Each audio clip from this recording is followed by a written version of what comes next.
नमस्कार। भारत धरती पर आध्यात्मिकता का एक ऐसा निवास स्थान माना जाता है जहां विभिन्न धर्मों के लोग अपने अपने पर्व को बहुत ही श्रद्धा से मनाते आ रहे हैं। इसमें से एक ऐसा महापर्व है दीपावली का, जिसे पवित्र सनातन धर्म के धर्मी लोग बहुत ही सदियों से मनाते आ रहे हैं। यहाँ पर हमारे साथ दो अलग अलग विचारधाराओं के लोग मौजूद हैं। एक पक्ष जो विभिन्न धर्म गुरुओं को मानता है, दूसरा पक्ष हमारे साथ है संत रामपाल जी महाराज जी के समर्थक, और हमारे साथ पवित्र शास्त्र मौजूद है। यहाँ पर आज महाखुलासा होगा। आइए शुरू करते हैं आज का विशेष प्रोग्राम दीपावली पर महाखुलासा। पवित्र शास्त्रों के आधार पर उठेगा रहस्यों से पर्दा। तो आइए सबसे पहले सवाल की ओर बढ़ते हैं और जानते हैं आखिर दीपावली का क्या इतिहास रहा है। जी पंडित जी बताइए। जय श्री राम। आज ही के दिन मर्यादा पुरुषोत्तम भगवान श्री राम जी अयोध्या वापस लौट कर आए थे, 14 वर्षों का वनवास पूर्ण करके। और माता सीता और प्रभु श्री राम जी के आने की खुशी में अयोध्या वासियों ने उनके स्वागत में घी के दीपक जलाए थे और उनका स्वागत किया था। माता महालक्ष्मी की भी साधना इस दिन की जाती है। यह पर्व हमें अंधकार से प्रकाश की तरफ लेके जाता है और असत्य पर सत्य की विजय के बारे में हमें बताता है। जय श्री राम। जय श्री। तो यहाँ पर ये बात निकल कर आई है कि दीपावली का महापर्व जो है भगवान श्री राम जब 14 वर्षों के बाद वनवास से लौटे थे, इस खुशी में मनाया जाता है। संत रामपाल जी महाराज जी के समर्थक इस पर क्या बताना चाहेंगे? जी हाँ, बिल्कुल सही बात है। इन्होंने इनको सही कहा है कि श्री रामचंद्र जी, और इस बात को हम भी मानते हैं कि श्री रामचंद्र जी 14 वर्ष का वनवास काट करके सीता माता जी को अयोध्या जी लेकर आए थे, तो उनकी खुशी में दीपक जलाए गए थे और दिवाली मनाई गई थी। लेकिन वो दिवाली सिर्फ 2 साल मनी थी, उसके बाद में दीपावली नहीं मनाई गई, क्योंकि एक धोबी के कहने से सीता माता जी को श्री रामचंद्र जी ने वनवास दे दिया था, निकाल दिया था घर से। उसके बाद में वो दीपावली नहीं मनाई गई। इसलिए हम भी इनसे पूछना चाहेंगे कि जब 2 साल ही दीपावली मनी, वहाँ का राजा दुखी, वहाँ की प्रजा दुखी, तो उस दुख के घड़ी को हम त्योहार में कैसे परिवर्तित कर सकते हैं, कैसे मना सकते हैं? ऐसे दिवाली मनाने का क्या औचित्य रहता है, हम पंडित जी से ही पूछना चाहते हैं। आइए अब जानते हैं इस बारे में संत रामपाल जी महाराज के विचार। श्री विष्णु जी के अवतार श्री कृष्ण जी, श्री रामचंद्र जी, श्री रामचंद्र के रूप में राजा दशरथ के घर जन्म जब श्री विष्णु जी का हुआ, युवा हुए, युवा होते विवाह हुआ, विवाह होते ही वनवास हुआ, वनवास से सीता का हरण हुआ, यानी उसकी पत्नी का रावण उठा ले गया, और फिर रावण के साथ युद्ध हुआ। पुण्यात्माओं, करोड़ों व्यक्ति मारे गए वहां पर। तब सीता की वापसी हुई। वापसी आने पर बड़ी खुशी बनाई, नगरी में दीप जलाए गए घी के। सीता के वापस, श्री राम के वापस आने पर, सीता लौटा लाने पर, और कुछ दिनों के बाद सीता जी का निष्कासन कर दिया श्री रामचंद्र जी ने स्वयं ही। किस बात पर के एक धोबी ने व्यंग कस दिया, वो अपनी पत्नी को धमका रहा था रात्रि के समय। वो किसी उस आपस में कहा सुनी होने से उस धोबी की पत्नी घर से बाहर चली गई थी कहीं अपने रिश्तेदारी में। फिर वो वापस लेकर आया तो उसको धमका रहा था कि मैं तुझे घर नहीं रखूंगा, तू 3 दिन कहाँ रही, मैं दशरथ के पुत्र जैसा नहीं हूं जो वहां पर 12 वर्ष तक रावण के पास रही, उसको फिर घर ले आया। उधर से श्री रामचंद्र जी राजा थे अयोध्या के। पहले राजा लोग अपनी प्रजा के दुख सुखों को स्वयं ही जाना करते थे, रात्रि के अंदर वेश बदल कर घूमा करते थे। ये बात जब देखा कि किस घर में की आवाज आ रही है, वहाँ खड़ा होकर सुना, तब उसने सुनने को मिला कि मैं उस राजा दशरथ के पुत्र रामचंद्र जैसा नहीं हूँ जो रावण के पास उसकी पत्नी रही और उसको घर में रखे हुए है, तो सुबह निकल जाना यहाँ से। इस बात को सुनकर ही श्री रामचंद्र जी ने सीता जी को निष्कासित कर दिया, निकाल दिया घर से कि नगरी के लोग मेरे ऊपर व्यंग कस रहे हैं और मैं ये बात नहीं सुन सकता। पुण्यात्माओं, जब सीता जी को रामचंद्र जी लाने लगे रावण का वध करके लंका का राज्य विभीषण को देकर, तब श्री रामचंद्र जी ने कहा था कि मैं तेरी परीक्षा लूंगा और यदि परीक्षा में सफल होगी तो मैं ले चलूंगा, नहीं तो नहीं ले चलूंगा। मैं तुझे अग्नि में जलाऊंगा, यदि तू अग्नि में जल गई तो समझूं तेरी कि तू कलंकित थी, तू रावण को समर्पित हो चुकी थी, और यदि अग्नि में तू नहीं जली तो मैं निष्कलंक जानूंगा, तब तुझे ले चलूंगा। ऐसा ही किया गया। सीता को अग्नि में बैठा दिया और हजारों की संख्या में दर्शक थे। सीता जी नहीं जली और सब ने कहा कि भगवान निष्कलंक है, माई निष्कलंक है, और इतनी कठोर परीक्षा लेकर के वापस अपने घर लाया था। और फिर एक व्यक्ति के कहने से श्री रामचंद्र जी ने उसको निकाल दिया, अपनी पत्नी को। तो कहाँ गई वो उसका अपना जजमेंट? तो ऐसे ये राजा के योग्य भी नहीं थे ये लोग, और हम इनको भगवान मान रहे थे। एक गर्भवती औरत को अपनी को घर से बाहर निकाल देता है, कहीं मरो कहीं जाओ, कोई बात थी? या फिर परीक्षा लेने की क्या जरूरत थी? और क्यों इतनी दुनिया मरवाई, फिर छोड़ देता रहे, रावण के पास ही रहती हो। पुण्यात्माओं, यहाँ का राजा काल भगवान है और ये नहीं चाहता कि यहाँ के प्राणियों को परमात्मा का पता लग जाए, जिस कारण से इसने इनको भगवान सिद्ध करवा रखा था अपने नकली दूतों के माध्यम से। और फिर क्या होता है लास्ट में, श्री रामचंद्र जी ने अश्वमेघ यज्ञ घोड़ा छोड़ दिया कि पूरी पृथ्वी पर शासन प्राप्त करने के लिए कि इस घोड़े को जो पकड़ेगा वो युद्ध करे मेरे साथ। वो घोड़ा उन्हीं के पुत्रों ने, जो सीता जी ने बाहर जाके जन्म दिया था ऋषि वाल्मीकि की कुटिया में, एक पुत्र गर्भ में था, दूसरा फिर वाल्मीकि जी की मिसअंडरस्टैंडिंग के कारण एक घास से, यानी कुसा से, या घास होती है डाब, इससे एक लड़का बनाया था। ये अलग कहानी है, फिर बताएंगे। तो लव और कुश नाम से प्रसिद्ध हुए। लव तो सीता के गर्भ से जन्म हुआ था और कुश को वाल्मीकि जी ने अपनी भक्ति शक्ति से उसको बनाया था।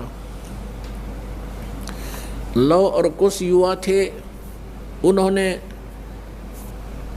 वो श्री रामचंद्र जी का घोड़ा पकड़ लिया।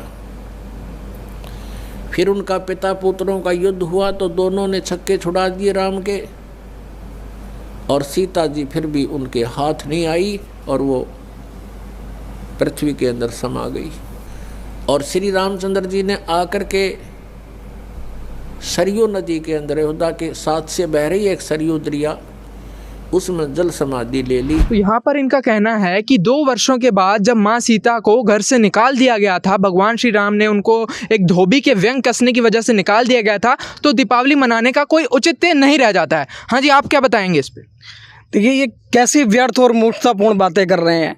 जो हमारा त्यौहार, पवित्र त्यौहार दीपावली महापर्व सदियों से मनाया आता जा रहा है, और उसके लिए प्रमाण मांग रहे हैं। हम नहीं मानते इनकी ये दखियानुसी बातों को, हम नहीं मानते हैं। कैसी बातें कर रहे हैं? सनातन धर्म जिस त्योहार को मनाते हैं, देश विदेशों में दिवाली मनाई जाती है। अब हम इनको प्रमाण दें कि आखिर वो दिवाली हम क्यों मनाते हैं। पंडित जी, आप बताएं, क्या इस इतने बड़े महापर्व को बताने के लिए हमें प्रमाण देना पड़ेगा? नहीं, ऐसा कोई प्रमाण नहीं है कि 2 वर्ष के बाद दीपावली नहीं मनाई गई थी। होई वही जो राम रची रखा। दर्शकों, दिवाली के उपलक्ष्य में माता लक्ष्मी जी की भी पूजा की जाती है। यानी दीपावली का जो त्योहार मनाया जाता है उसमें विशेष तो लक्ष्मी जी की ही पूजा होती है और बाकी तो राम का दिखावा होता है, एक दीपक लगाकर। दर्शकों, श्री रामचंद्र जी श्री विष्णु जी ही थे और माता सीता जी स्वयं माता लक्ष्मी जी ही थी। जब श्री राम जी व माता सीता जी वनवास से वापस अयोध्या आए थे, तब उनके आने की खुशी में घर घर में घी के दीप जलाकर खुशी मनाई गई थी। दर्शकों, 2 वर्ष बाद किसी कारण से माता सीता जी यानी माता लक्ष्मी जी को घर से बाहर भगवान श्री रामचंद्र जी यानी श्री विष्णु जी ने निकाल दिया। उसने वन में कष्टमय जीवन जिया। माता सीता जी ने आजीवन कष्ट उठाए। उसके बाद अयोध्या नगरी में मातम छा गया था। दीपावली नहीं मनाई गई। विचार करो, दिवाली के दिन लक्ष्मी जी की पूजा की जाती है, क्या उसके वन में जाने की खुशी में मनाई जा रही है? कुछ तो विवेक से काम लो। दूसरी बात, श्री रामचरितमानस यानी रामायण ग्रंथ की रचना श्री तुलसीदास जी ने श्री रामचंद्र जी के जन्म के लाखों वर्ष बाद अब कलयुग में विक्रमी संवत 1631 यानी सन 1574 ईस्वी में लिखा था। इसके बाद श्री राम जी की कथा फिर से प्रकाश में आई है। लगभग 100 वर्ष से यानी सन 1924 ईस्वी के बाद दीपावली का पर्व हिंदुओं के अंदर फिर से प्रचलन में आया। विचार करें, द्वापर युग में श्री कृष्ण जी हुए। कहीं प्रमाण दिखा दो कि श्री कृष्ण जी ने या द्वारिका वासियों ने या वृंदावन वासियों ने या मथुरा वासियों ने कभी दीपावली का त्योहार मनाया हो। दर्शकों, इसका कहीं प्रमाण नहीं है कि उन्होंने ऐसे किया हो। इससे स्पष्ट हो जाता है कि ये अब मनमुखी लोगों द्वारा मनमाना आचरण करके केवल प्रदूषण फैलाया जा रहा है। इसलिए ये दीपावली का त्योहार मनाना व्यर्थ है। इसमें कोरा प्रदूषण फैलाना ही है। श्री विष्णु जी यानी श्री राम जी तथा माता लक्ष्मी यानी माता सीता जी के कष्टमय जीवन को याद करते हुए इस काल के लोक से निकलकर सतलोक यानी गीता अध्याय 18 श्लोक 62 में बताए सनातन परम धाम को प्राप्त करने के लिए साधना करनी चाहिए। इस कथा यानी रामायण का यह निष्कर्ष निकलता है। हम संत रामपाल जी महाराज के शिष्य संत रामपाल जी महाराज द्वारा बताई गई वो सत साधना करते हैं, जिसमें श्री लक्ष्मी जी, श्री विष्णु जी और सभी इन 5 मुख्य देवताओं की साधना करते हैं। इन्हें डेली याद करते हैं। इनके दुख को हम शेयर करते हैं और भगवान से डरकर हम प्रतिदिन सुबह शाम देशी घी के दीप जलाते हैं ताकि प्रदूषण खत्म हो, क्योंकि हवन से प्रदूषण खत्म होता है। हम श्री लक्ष्मी जी, श्री विष्णु जी और सभी मुख्य देवताओं को सदा याद करते हैं। और ये लोग एक दिन ड्रामा करते हैं। इसके करने से न कोई धार्मिक लाभ और न ही कोई वातावरण में शुद्धता। हम जो साधना करते हैं उससे धार्मिक लाभ के साथ साथ भगवान की डेली याद बनी रहती है। ये कष्ट याद रहते हैं जो ऐसा कष्टमय जीवन जिया महापुरुषों ने, देवियों ने, देवताओं ने। उस डर से हम भक्ति करते हैं। हमें कभी भूल नहीं पड़ती तो हम निवेदन करते हैं कि पूरा हिंदू समाज ये नाटकबाजी छोड़कर संत रामपाल जी महाराज द्वारा बताई साधना करो और अपना जीवन सफल करो। तो चलिए दर्शकों, अब डिबेट में आगे बढ़ते हैं। तो यहाँ पर इस पक्ष का ये कहना है कि प्रमाण की कोई आवश्यकता नहीं है। यहाँ पर बहुत बड़ी बात है कि इतने वर्षों से दीपावली का त्योहार चलता आ रहा है, सभी लोग मनाते आ रहे हैं। भगवान श्री राम जब 14 वर्षों बाद वनवास से लौटे थे, इस खुशी में मनाया जाता है और उसका हमें किस प्रमाण की आवश्यकता है? अब आप लोग बताइए। जैसे कि इन लोगों ने कहा कि दीपावली मनाने का कहीं भी हमारे पास तो प्रमाण नहीं है, मतलब दीपावली मनाने का इनके पास कोई प्रमाण नहीं है। पर हमारे पूज्य गुरु संत रामपाल जी महाराज जी ने बताया है कि दीपावली मनाने का कहीं उल्लेख ही नहीं है, तो आपके पास प्रमाण कहाँ से होगा? क्योंकि हमारे गुरुजी ने बताया है कि हर एक कर्तव्य को करने के लिए शास्त्रीय प्रमाण होते हैं, जिसमें कि क्योंकि दीपावली का कहीं उल्लेख नहीं है। और श्रीमद् भगवद गीता के अध्याय नंबर 16 के श्लोक नंबर 23 में बताया गया कि हे अर्जुन, जो शास्त्र विधि को त्याग कर मन अपनी इच्छा से मनमाना आचरण करते हैं, उसको ना तो सुख प्राप्त होता है, ना परम गति प्राप्त होती है, ना ही वो सुख की गति प्राप्त कर पाता। उसी के साथ साथ श्रीमद् भगवद गीता के अध्याय नंबर 16 के श्लोक नंबर 24 में बताया गया है कि हे अर्जुन, तेरी कर्तव्य और अकर्तव्य की व्यवस्था के लिए शास्त्रीय प्रमाण है। अब आप खुद बताइए, जब दीपावली एक शास्त्रविरुद्ध पूजा मानी जाएगी क्योंकि दीपावली मनाने का कहीं पर मतलब उल्लेख नहीं है, तो इस प्रकार से दीपावली एक मनमाना आचरण है। देखिए, आप लोग राम जी को मानते हैं लेकिन प्रभु श्री राम की नहीं मानते। आप लोग शास्त्रों को तो मानते हैं ना, जैसे कि हमारे रामचरितमानस बालकांड पृष्ठ 17 में लिखा है कि जो मनुष्य वेदों को छोड़ करके कुमार्ग पर जाता है वह कलयुग की पापी आत्मा है। आप लोग इतने पढ़े लिखे समाज के हैं, अब आप लोग ये सोचिए कि जब हमारे शास्त्री ये बात कह रहे हैं कि जो इंसान कुमार्ग पे जा रहा है हमारे वेदों को छोड़कर, तो आप लोग क्या कलयुग की पापी आत्मा बनना चाहेंगे? बताइए आप लोग क्या कहते हैं इस बारे में। रामचरितमानस की एक वाणी इन्होंने बताई है। ये हिंदू विरोधी विरोधी बातें हो रही हैं, ये हिंदू विरोधी बातें हो रही राम जी हैं, का समझे? अपमान कर रहे हैं। ये भगवान राम का अपमान हो रहा है, हमारे ये हमारी भावनाओं के साथ में ठेस पहुंचाया जा रहा है। तो यहाँ पर ये मुद्दा निकल कर आया है। इन्होंने कहा है कि रामचरितमानस में ये लिखा हुआ है कि जो वेदों की बातों को छोड़कर अपनी इच्छा से मनमाना आचरण करते हैं उसको कोई लाभ नहीं है। तो यहाँ पर जो निर्णय होगा वो शास्त्रों के आधार पर होगा। जो भी बातें हमारे शास्त्रों में लिखी गई हैं उसी के आधार पर आज यहाँ निर्णय होगा। हमारे पास वेद शास्त्र पवित्र रामचरितमानस है, इसमें से प्रमाण खोल कर देखेंगे आखिर ये जो बातें बता रहे हैं वो कितनी सच है और जो इनकी बातें हैं वो कितनी सच है। क्योंकि इस महाखुलासे का जो आज हम खुलासा करने जा रहे हैं वो बिल्कुल प्रमाणों के ऊपर ही होगा। सर मैं एक और बार बताना चाहूँगी, जैसे कि दीपावली नाम से ही स्पष्ट होता है कि ये दीपों का त्यौहार है। हर सनातनी धर्म को मानने वाले लोग, इनफैक्ट भारत में नहीं विदेशों में भी सनातनी धर्म को मानने वाले लोग हैं जो इस महापर्व को मनाते हैं। दीपावली वाले दिन दिए जलाते हैं जिससे हमें हवन यज्ञ का फल मिलता है और हमारे प्रभु श्री राम खुश होकर हम पर कृपा बरसाते हैं। जबकि हमारे सनातनी शास्त्रों में भी प्रमाण है कि अस्तो माँ सद्गमय तमसो माँ ज्योतिर्गमय, मतलब ज्योति जो यज्ञ होता है उससे काफ़ी सारे हमें लाभ प्राप्त होते हैं, तो हम क्यों ना करें। एक बार जैसे कि यज्ञ वाली बात आई है, तो हमारे जो दीपावली पर्व है उसमें हम काफ़ी पूजा करते हैं, हवन भी करते हैं पूरे विधि विधान के साथ, सामग्री के साथ। तो स्पेशली हम उस यज्ञ को करवाने के लिए हम अपने पंडित जी को बुलाते हैं। तो इनकी नज़रों में तो एक तरफ से वो भी व्यर्थ है और इसी के दीपावली का ये पर्व जो है दीपावली जो कह रहे हैं हमें पापी बता रहे हैं, तो ये सत्य है। इस सत्य को ये एकदम से ऐसे कैसे झुठला सकते हैं? क्या है, कब से चलता आ रहा है, दीपक जलाया जाता है, हवन यज्ञ होते हैं, इतनी सारी बातों को एकदम से आप लोग कैसे नकार सकते हैं? हाँ जी, आपसे सवाल लेता हूँ। हमारे मालिक हमारे संत रामपाल जी महाराज जी हमें ये भक्ति सिखाते हैं कि जो हमारे परमात्मा ने हमें बताया है, हमारे परमात्मा ने प्रमाण सहित ये दिखाया है कि आप जो भगवान का जो दिया जलाएं, आप लोग सिर्फ दिन में एक बार ना जलाएं, पूरे साल में एक बार ना जलाएं, आपको दिन में 2 बार वो दिया जलाना है, वो भी देसी घी का जलाना है। आप लोग जो हवन कर रहे हैं उससे कुछ नहीं होता, उससे सिर्फ कार्बन डाइऑक्साइड फैलती है। जो आप लकड़ियों का हवन कर रहे हैं इससे कुछ नहीं होने वाला। अगर आप पूरे साल में अगर आप एक दिन ये दिया जला रहे हैं तो इससे श्री प्रभु राम हमारे खुश नहीं होने वाले। अगर आप पूरे साल में एक दिन वो पूजा कर रहे हैं तो उससे कुछ भी हमारे घर में सुख समृद्धि नहीं आने वाली। यहाँ पर कहीं ना कहीं इनकी बात से मतलब थोड़ा तो इनकी बात ठीक है, क्योंकि साल में एक दिन पूजा करने से कोई पूजा सफल नहीं हो सकती। हमें मतलब पूरे वर्ष में वो पूजा साधनाएं करनी चाहिए। हाँ जी, क्या विचार रखते हैं? मैं इसको साइंटिफिक तरीके से भी बताना चाहती हूँ। जैसे ये बोलते हैं कि दिए जलाए जाते हैं, ये सरसों के तेल के दिए जलाते हैं जिसमें स्मोकिंग बहुत ज़्यादा होती है, जिससे पॉल्यूशन बहुत ज़्यादा फैलता है। और साथ में ये हवन यज्ञ करते हैं जिसमें लकड़ियों का प्रयोग करते हैं, जिसमें कार्बन डाइऑक्साइड बहुत ज़्यादा फैलती है और हमारा जो वातावरण है वो दूषित होता है। हमारे गुरुजी संत रामपाल जी महाराज जी बताते हैं कि पुराणों के आधार पर बताते हैं कि हमें 5 यज्ञ करने चाहिए, जिसमें से एक ज्योति यज्ञ भी है। हम सुबह शाम घी की ज्योति जलाते हैं जिससे कि हमें सुख शांति भी प्राप्त होती है और हमारा वातावरण भी शुद्ध रहता है। जी, यह लोग तो एक दिन पूजा पाठ करते हैं, एक दिन दिया जलाते हैं, एक दिन हवन यज्ञ कर लेते हैं, ये सोचते हैं कि हमें प्रभु की प्राप्ति हो गई। लेकिन ऐसा थोड़ी ही होता है। जो शास्त्रों में लिखा है कि हाँ, हमारे संत रामपाल जी महाराज बताते हैं सुबह शाम देसी घी का दिया जलाते हैं। हम तो 365 दिन जलाते हैं, हमारी तो सदा दिवाली होती है। बताओ ये कैसी दिवाली है आपकी एक दिन? तो यहाँ पर दर्शकों यहाँ पर एक बहुत बड़ी बात है। तो दर्शकों यहाँ पर एक बहुत बड़ी बात है, आखिर शास्त्रों में जो लिखा है वो हमें मानना पड़ेगा। इनकी बात से ये टॉपिक यहाँ पर क्लियर होता है कि जो यहाँ पर जोत जलाई जाती है, शास्त्रों में जो लिखा हुआ है कि जोत जलानी चाहिए, जो दीपक जलाना चाहिए, उसका वेदों में प्रमाण है कि देसी घी का दीपक जलाया जाता है। बल्कि आज जो साधना होती है उसमें कहीं ना कहीं तेल का जो है दीपक जलाते हैं, प्रदूषण होता है। तो यहाँ पर ये टॉपिक इनकी साइड से क्लियर होता है। अब आप लोग बताइए, नेक्स्ट सवाल आप लोग क्या करना चाहते हैं?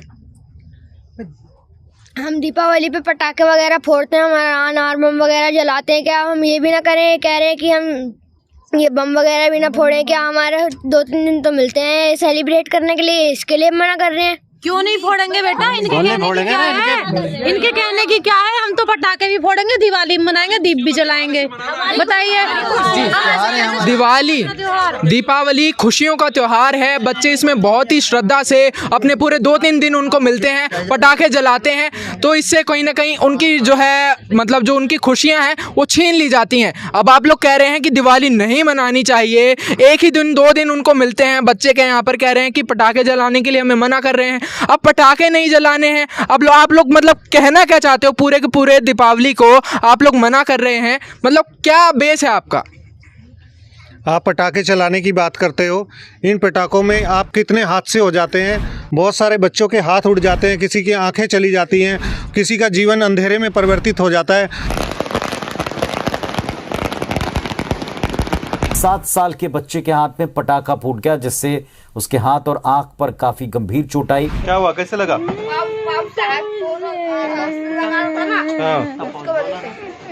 हाथ में पकड़ के लगा रहता, हाथ में पकड़ के लगा रहता वो।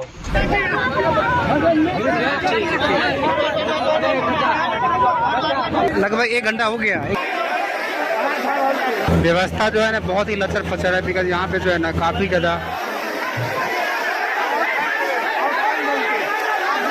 दिल्ली, पुणे, सागर, पटना, जालौन, सुपौल, किशनगंज, ये तमाम वो शहर हैं जहां दिवाली की रात कयामत की रात बनकर आई। बांसवाड़ा के खांडू कॉलोनी क्षेत्र में दिवाली की तैयारियों के बीच एक हादसे में 9 वर्षीय बच्चा फटाका फोड़ते समय झुलस गया। पुडुचेरी में दिवाली के दिन एक दर्दनाक हादसे की तस्वीरें सामने आई हैं। स्कूटर पर पटाखे लेकर जा रहे एक पिता और उनके 7 साल के बेटे की मौत हो गई। स्कूटर पर ले जा रहे पटाखे में जबरदस्त धमाका हो गया, जिससे दोनों की मौके पर ही मौत हो गई। ये हादसा पुडुचेरी विल्लुपुरम सीमा पर कल दोपहर में हुआ और ये पूरी घटना वहां लगे एक सीसीटीवी कैमरे में कैद हो गई। इस घटना का वीडियो सोशल मीडिया पर वायरल हो रहा है। जशपुर से बड़ी खबर, 9 साल के बच्चे की मौत हो गई है। बताया जा रहा है कि पटाखा फोड़ते समय यह हादसा हुआ और 9 साल के बच्चे की दर्दनाक मौत हो गई। कांच के गिलास ढककर फोड़ रहा था पटाखा, कांच के टुकड़े बच्चे के सीने में घुसे और इलाज के दौरान बच्चे ने दम तोड़ दिया। दिल्ली के अलीपुर इलाके में एक पटाखा फटने से 28 अक्टूबर को 9 साल के बच्चे की मौत हो गई। खेल खेल में बच्चे ने पटाखे को जलाकर स्टील के ग्लास में रख दिया। पटाखा फटते ही ग्लास का एक हिस्सा बच्चे के शरीर में घुस गया, जिसकी वजह से उसकी मौत हो गई। आप इन पटाखों को क्या खुशी मनाने का एक तरीका समझते हो? ये कोई खुशी मनाने का तरीका नहीं है। सत भक्ति जो है परमात्मा के द्वारा, हमारे गुरु जी के द्वारा बताई गई सत भक्ति है, सतनाम का जाप है, उससे जो है हमारे जीवन में खुशियां आती हैं। सच्ची भक्ति से, सच्चे नाम से, ना कि इस तरह की हुड़दंगबाजी से कोई खुशी का औचित्य रह जाता है। कोई औचित्य नहीं रह जाता है। हाँ जी, एक पीछे से बच्ची यहाँ पर कुछ बताना चाह रही। हाँ जी, बताइए। हमारे गुरुजी संत रामपाल जी महाराज जी ने इसलिए पटाखे जलाने को मना किया हुआ है। पटाखे जलाने से एनवायरनमेंट में बहुत सारी गैसेज रिलीज होती हैं जो कि हमारी सेहत के लिए और एनवायरनमेंट के लिए अच्छी नहीं होती, इसलिए हम पटाखे नहीं जलाते। और पटाखे जलाने से न जाने कितने लोगों के पैर जल जाते हैं, हाथ, और इतने ज़्यादा उन्हें दुख होता है। तो ऐसे पटाखे जलाने से क्या मज़ा। यहाँ पर एक बच्चे ने कहा कि हमें 2-3 दिन मिलते हैं पटाखे जलाने के लिए और हम उसे क्यों न मनाएं, हमारी खुशियाँ जो है छीन ली जाती हैं। वहीं दूसरी ओर संत रामपाल जी महाराज जी के जो समर्थक हैं, उनके छोटे छोटे बच्चे हैं, उनका ये कहना है, कितनी अच्छी शिक्षा उनको संत रामपाल महाराज ने दी है कि उनका ये कहना है कि ध्वनि प्रदूषण होता है, दूसरा पोल्यूशन होता है, इसलिए हमें नहीं मनानी चाहिए। इनको इतनी अच्छी शिक्षा संत रामपाल महाराज ने दी है। कहीं ना कहीं एक बच्चे ऐसे भी हैं जो पटाखे जलाने के लिए मना करते हैं और उससे एक्सीडेंट होते हैं, उससे दुर्घटनाएं हो जाती हैं। दिवाली वाले दिन वो नहीं पटाखे फोड़ते हैं और सदा दिवाली मनाते हैं। यहाँ पर बहुत बड़ी जो है बात यहाँ पर छोटे बच्चे जो है कर रहे हैं। अब आप लोग बताइए क्या कहना चाहेंगे। जय श्री राम। ये हिंदू विरोधी आज नई नई बात बता रहे हैं हमें। हम आज पहली बार सुन रहे हैं कि ये दीपावली नहीं मना रहे। दीपावली के दिन हम माता लक्ष्मी और गणेश जी की पूजा करते हैं, जिससे हमें सुख, धन और धान्य की वृद्धि होती है। और हमारे पंडित जी जो पुरोहित वर्षों से हमारे दादा परदादाओं ने हमारे घर में पूजा करी और हमें सुख शांति की प्राप्ति हुई, और ये आज मना कर रहे हैं। ये हिंदू विरोधी है, ये हमें पूजा करने से मना कर रहे हैं। यहाँ पर बिल्कुल नहीं होने देंगे। बिल्कुल यहाँ पर इनकी बहुत बड़ी बात है कि हिंदू विरोधी हैं।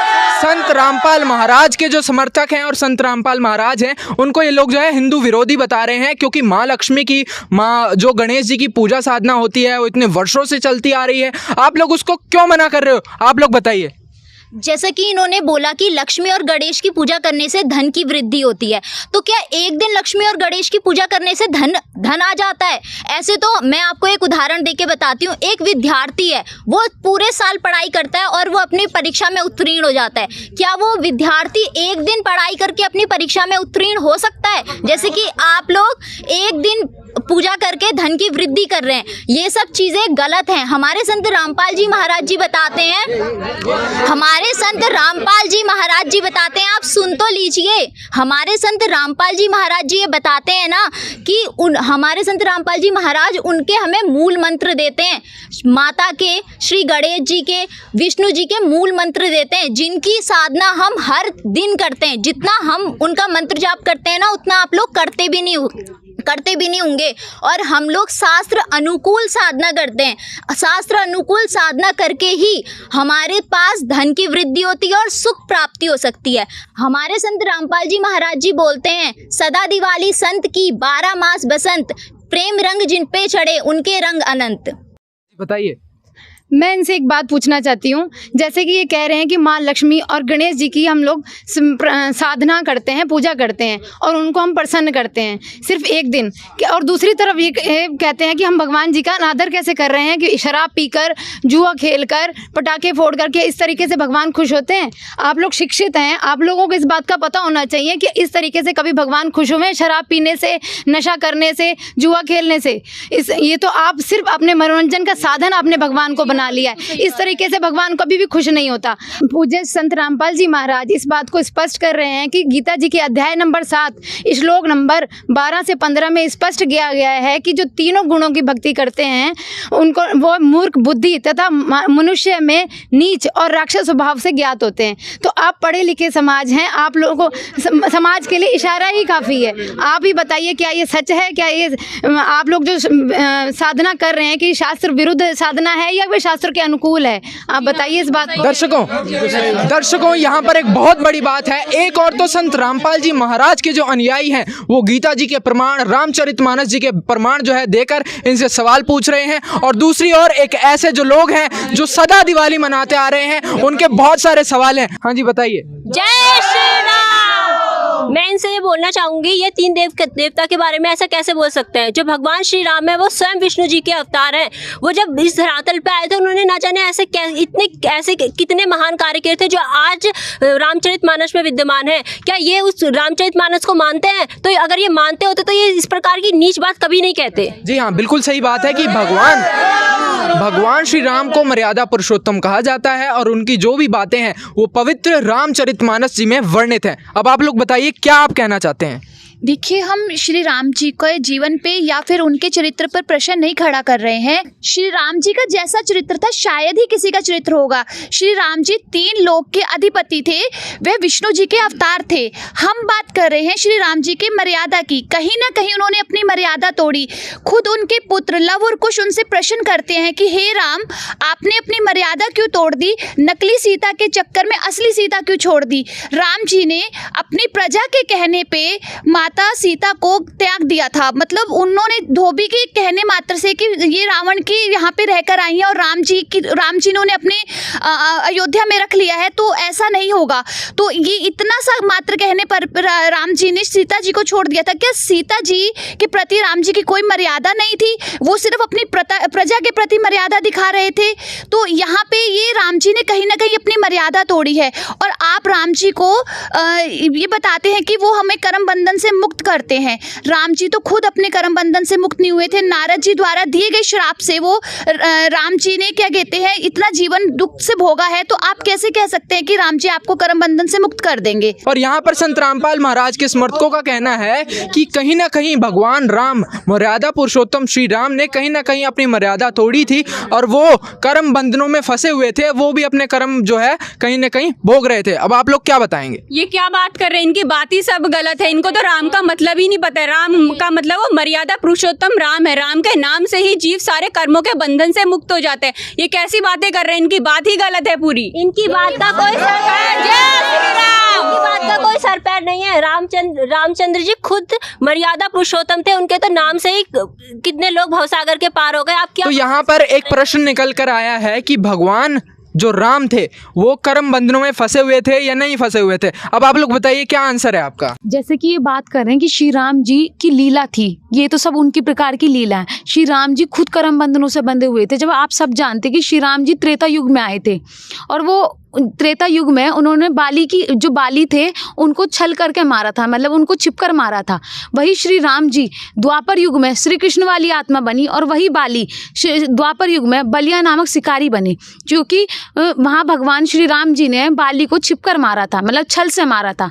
और उसी बलिया वाली आत्मा जो बाली की थी उसने श्री कृष्ण को उन शिकारी के रूप में तीर मारकर उनको मारा। जब श्री राम जी कर्म बंधन से मुक्त नहीं हो पाए तो वो हमको क्या कर्म बंधन से मुक्त करेंगे? और आप कह रहे हो ये एक लीला है, ये एक लीला नहीं है, क्योंकि भगवान भी कर्म बंधनों में बंधे हुए हैं और भगवान भी कर्म बंधनों में बंधे हुए हैं और वो हमें क्या मुक्त कर पाएंगे?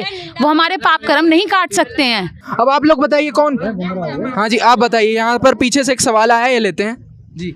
भगवान श्री राम ही सर्व सृष्टि के रचनहार हैं, उनसे बड़ा कोई नहीं है, वही सर्वोपरि भगवान है। भगवान श्री राम से बढ़कर मैं किसी भगवान को नहीं मानती और ना ही मानूंगी, वही मेरे लिए सर्वोपरि भगवान है। इनके कहने से कुछ नहीं होता है। भगवान श्री राम ही संपूर्ण सृष्टि के रचनहार है, अजर अमर भगवान अविनाशी वही है सब कुछ।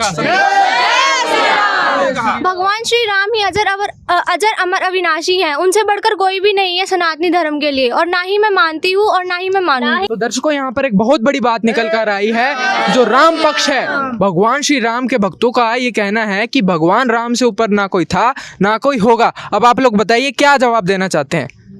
हाँ जी। जैसे कि इन्होंने कहा कि भगवान श्री राम अजर अविनाशी हैं, तो मैं इन्हें बताना चाहूँगा कि भगवान राम श्री विष्णु जी के अवतार हैं और हमारे गुरुजी संत रामपाल जी महाराज ने देवी भागवत से प्रमाणित करके बताया है। दर्शकों, श्रीमद् देवी भागवत पुराण के 3 स्कंध अध्याय 5 पर श्री विष्णु जी उर्फ श्री रामचंद्र जी ने श्री दुर्गा जी की स्तुति करते हुए कहा, तुम शुद्ध स्वरूपा हो, ये सारा संसार तुम्ही से उद्भासित हो रहा है।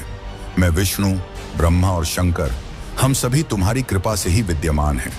हमारा आविर्भाव अर्थात जन्म और तिरोभाव अर्थात मृत्यु हुआ करता है, अर्थात हम तीनों देव नाशवान हैं, केवल तुम ही नित्य हो, जगत जननी हो, प्रकृति देवी हो। फिर आगे श्रीमद् देवी भागवत इसी प्रकरण में भगवान शंकर बोले, देवी, यदि महाभाग विष्णु तुम ही से प्रकट हुए हैं तो उनके बाद उत्पन्न होने वाले ब्रह्मा भी तुम्हारे ही बालक हुए।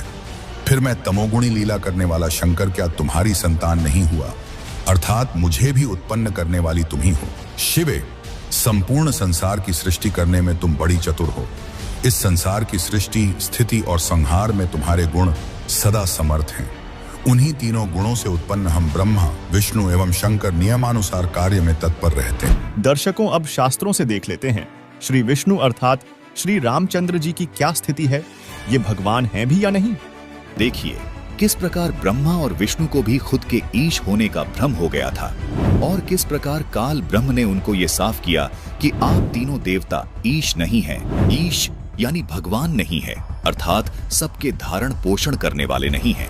ये है शिव महापुराण हिंदी टीका सहित भाग 1 विधा वृद्धि पंडित ज्वाला प्रसाद जी मिश्र कृत हिंदी टीका सहित, जिसके प्रकाशक हैं खेमराज श्री कृष्ण दास, जो कि मुंबई से प्रकाशित है। इसके रुद्र संहिता 1 अध्याय 6 से 10 में लिखा है कि दोनों के युद्ध को देखते हुए काल यानी ब्रह्म, जो तीनों देवताओं के पिता हैं, अपने तीसरे पुत्र शिव का रूप बनाकर युद्ध के मैदान में प्रकट हो जाते हैं।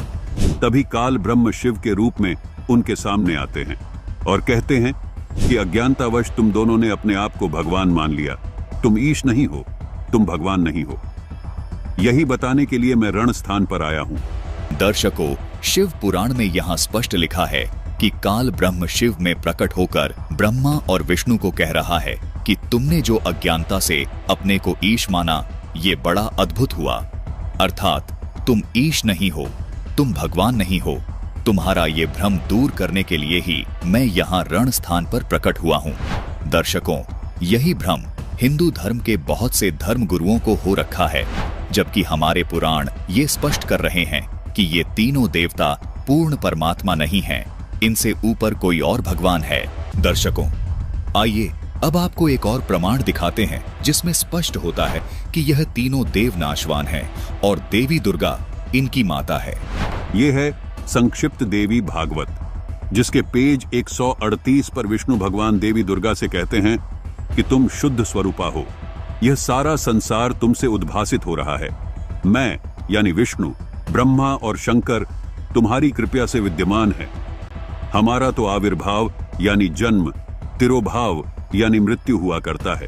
केवल तुम ही नित्य हो, जगत जननी हो, प्रकृति और सनातनी देवी हो। दर्शकों, ये प्रकृति शब्द भी आप ध्यान में रखना।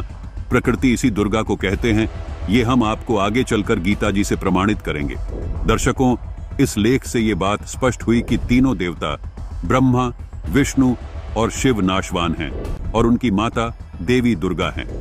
आगे भगवान शिव यानी शंकर जी देवी दुर्गा को कहते हैं कि हे देवी, यदि महाभाग विष्णु तुम ही से प्रकट हुए हैं तो उनके बाद उत्पन्न होने वाले ब्रह्मा भी तुम्हारे ही बालक हुए, तो फिर मैं तमोगुणी लीला करने वाला शंकर तुम्हारी संतान नहीं हुआ, यानी मुझे भी उत्पन्न करने वाली तुम ही हो।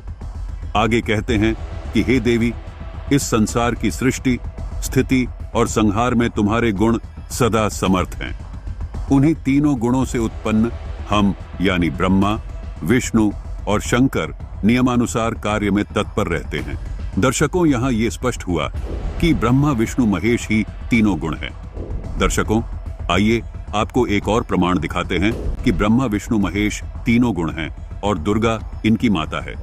देखिए, ये है श्रीमद् देवी भागवत, हिंदी टीका सहित, भाग 1, खेमराज श्री कृष्णदास प्रकाशन, बंबई। इसके तृतीय स्कंद के पेज नंबर 11 पर भगवान शंकर देवी दुर्गा को कहते हैं कि हे माता, यदि आप हमारे ऊपर सदा दया युक्त रहती हैं तो हमको तमोगुण किस प्रकार प्रदान किया, ब्रह्मा को रजोगुण प्रदान किया है और हरि यानी विष्णु जी को सतोगुण क्यों बना दिया। नीचे संस्कृत भी आप देख सकते हैं। यदि दया धर्मना न सदाम्बिके कथम अहम विहित च तमोगुण कमलज रजो गुण संभव सुविहित कीमो सतो गुणो हरि।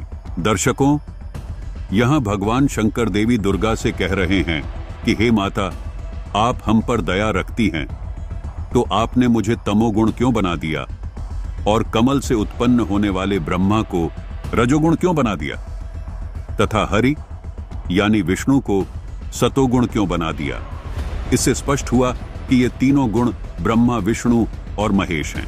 दर्शकों, अभी आपको एक और प्रमाण दिखाते हैं जिससे ये बिल्कुल स्पष्ट हो जाएगा कि ये तीनों देवता ही तीन गुण हैं। ये है संक्षिप्त मार्कंडे पुराण, सचित्र मोटा टाइप, गीता प्रेस गोरखपुर से प्रकाशित, जिसके 131 पृष्ठ पर लिखा है कि रजोगुण प्रधान ब्रह्मा, तमोगुण प्रधान रुद्र और सतोगुण प्रधान विश्वपालक विष्णु हैं। ये ही तीन देवता हैं और ये ही तीन गुण हैं। दर्शकों, मार्कंडे पुराण ने यह स्पष्ट कर दिया कि ये तीनों देवता ही तीन गुण हैं। आइए अब देखिए इन तीन गुणों की भक्ति करने वालों के विषय में श्रीमद् देवी भगवत गीता जी में क्या लिखा है।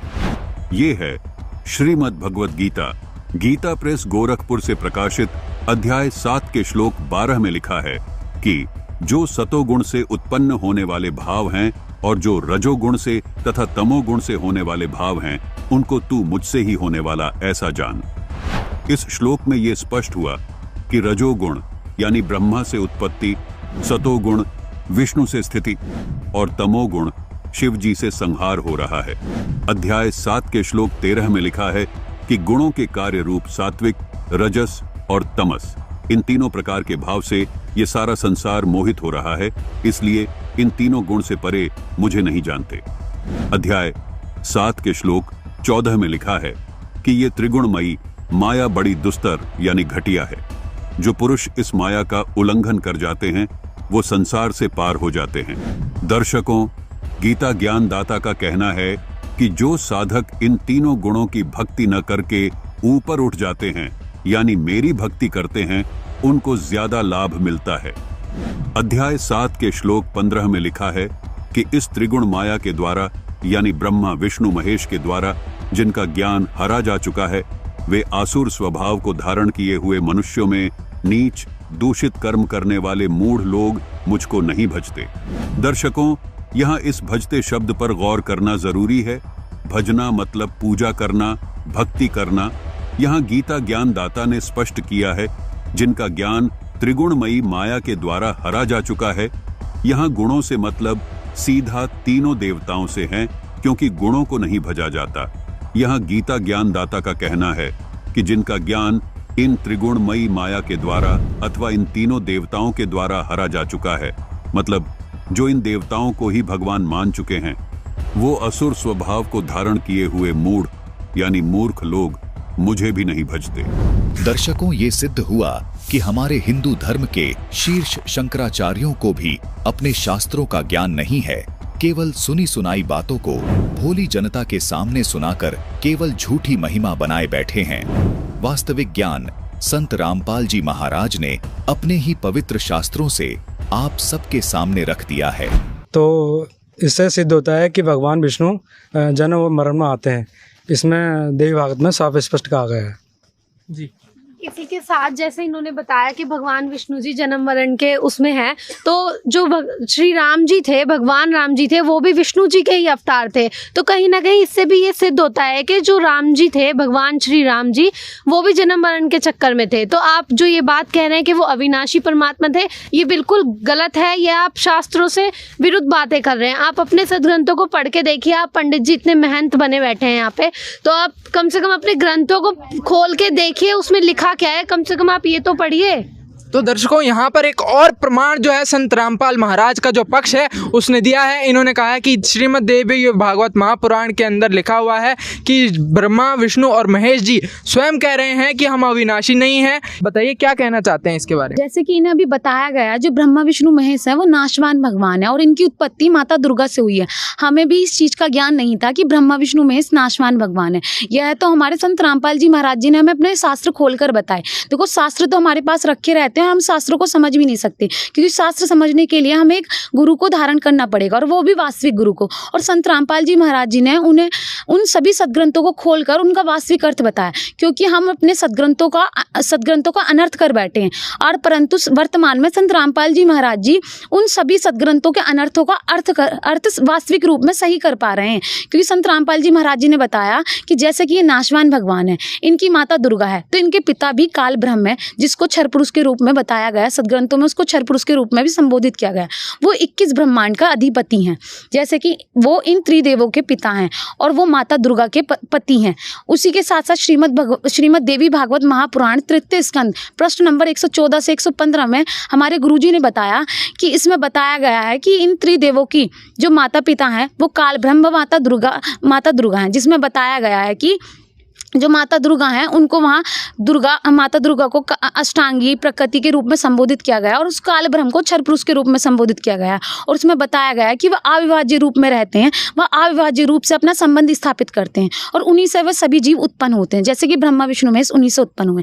श्रीमद् देवी भागवत के पृष्ठ नंबर 129 में भी बताया गया इन त्रिदेवों से ऊपर वो क्षर पुरुष है, जो कि 21 ब्रह्मांड के अधिपति हैं। उसी के साथ साथ अध्याय नंबर 14 के श्लोक नंबर 3 से 5 में भी बताया गया है कि वो ये जितने भी जीव प्राणी जो ब्रह्मा विष्णु महेश हैं वो माता दुर्गा व काल पुरुष के सहयोग से उत्पन्न होते हैं, जो कि उस परमात्मा की अविनाशी आत्माएं होती हैं। पर सभी ये जो भगवान है वो नाशवान भगवान है, और हम आपको इस चीज़ का प्रमाण भी देंगे, क्योंकि हमारे गुरुजी ने सदग्रंथों को खोलकर हमें दिखाया। और हम ये चाहते हैं कि आप को भी ये हम अपने सदग्रंथ खोलकर दिखा पाएं कि हमारे सदग्रंथ बता क्या रहे हैं। हम अपने सदग्रंथों को मानते हैं पर सदग्रंथों की लिखी बातों को नहीं मानते हैं।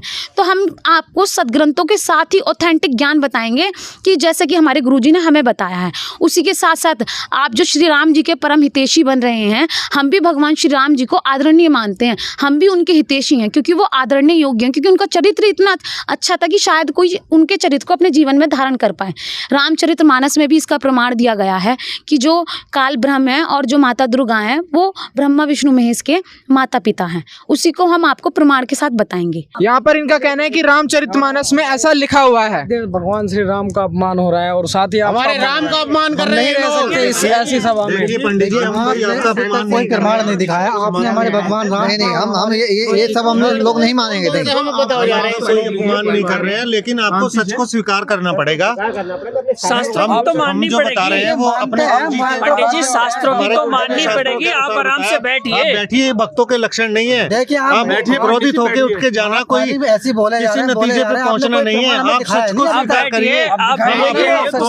देखिए एक बात है, अगर वो देखिए यहाँ पर बहुत बड़ी बात है कि एक मिनट, यहाँ पर जो भी बात इन्होंने अभी कहा कि रामचरितमानस में ऐसा लिखा हुआ है, हमारे पास रामचरितमानस पवित्र हमारे शास्त्र यहाँ पर रखे हुए हैं। इस बात का निर्णय तभी होगा कि संत रामपाल जी महाराज के समर्थकों ने झूठ बोला है या सही बोला है। आइए यहाँ पर आप लोगों को दिखाते हैं कि क्या संत रामपाल जी महाराज के समर्थकों ने जो बताया था वो सही है या गलत है। पंडित जी यहाँ पर जो हम वास्तविकता है वो देख लेते हैं। दर्शकों, श्री राम जी की समर्थता का महाखुलासा करने के लिए हमारे पास श्री रामचरितमानस यहाँ पर है, हमारे पास सारे ग्रंथ हैं। आइए देखते हैं क्या संत रामपाल जी महाराज के समर्थक इसका प्रमाण दे पाएंगे।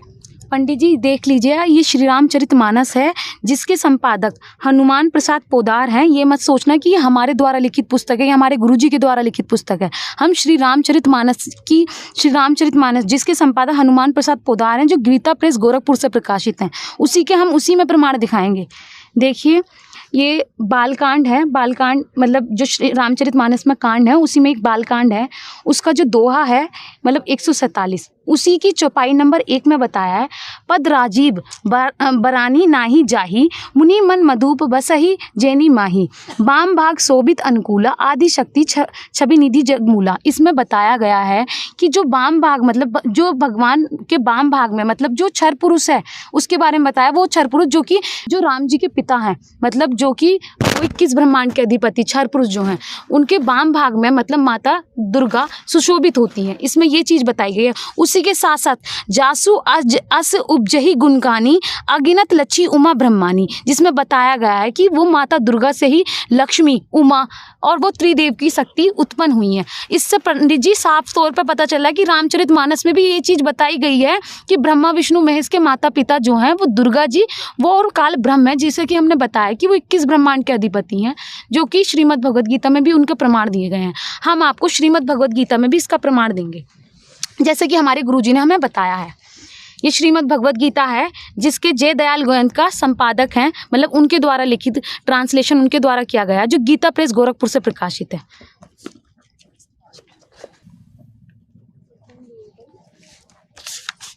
देखिए पंडित जी, ये श्रीमद् भगवद गीता का 14वां अध्याय है, मतलब कि 14 अध्याय में बताया गया है। ये 14 अध्याय का 3रा श्लोक है, जिसमें बताया गया है कि हे अर्जुन, मेरी महत ब्रह्म रूप मूल प्रकृति संपूर्ण भूतों की योनि अर्थात गर्भधान का स्थान है, और मैं उस योनि में चेतन समुदाय रूप गर्भ को स्थापन करता हूँ, और उस जड़ चेतन के सहयोग से सब भूतों की उत्पत्ति होती है। मतलब यहाँ जो श्रीमद् भगवद गीता के गीता ज्ञान दाता हैं, जो कि काल ब्रह्म है, वह बता रहे हैं अर्जुन से हे, और उसी के साथ साथ ये बता रहे हैं कि ये श्रीमद् भगवद गीता का अध्याय नंबर 14 का श्लोक नंबर 4 है कि हे अर्जुन, नाना प्रकार की सब योनियों में जितनी मूर्तियां अर्थात शरीरधारी प्राणी उत्पन्न होते हैं, प्रकृति तो उन सब की गर्भ धारण करने वाली माता है, और मैं बीज को स्थापन करने वाला पिता हूँ। तो मतलब वो बीज को स्थापन करने वाला कौन है? वो क्षर पुरुष है। उसी के साथ साथ ये 5वां श्लोक है, हे अर्जुन, सतगुण, रजोगुण और तमोगुण ये प्रकृति से उत्पन्न तीनों गुण अविनाशी जीवात्माओं को शरीर में बांधते हैं। मतलब जो हम अविनाशी जीवात्मा हैं, क्योंकि आत्माएं तो कभी मरती नहीं है, शरीर तो इंसान का मर जाता है, तो हम जितनी भी आत्माएं वो ब्रह्मा विष्णु महेश के काल में बंधे हुए हैं, और इस प्रकार ये नाशवान भगवान है। हमने आपको इस चीज का प्रमाण दिया। दर्शकों, चलिए आपको प्रमाण दिखाते हैं कि ब्रह्मा विष्णु महेश तीनों गुण हैं और दुर्गा इनकी माता है।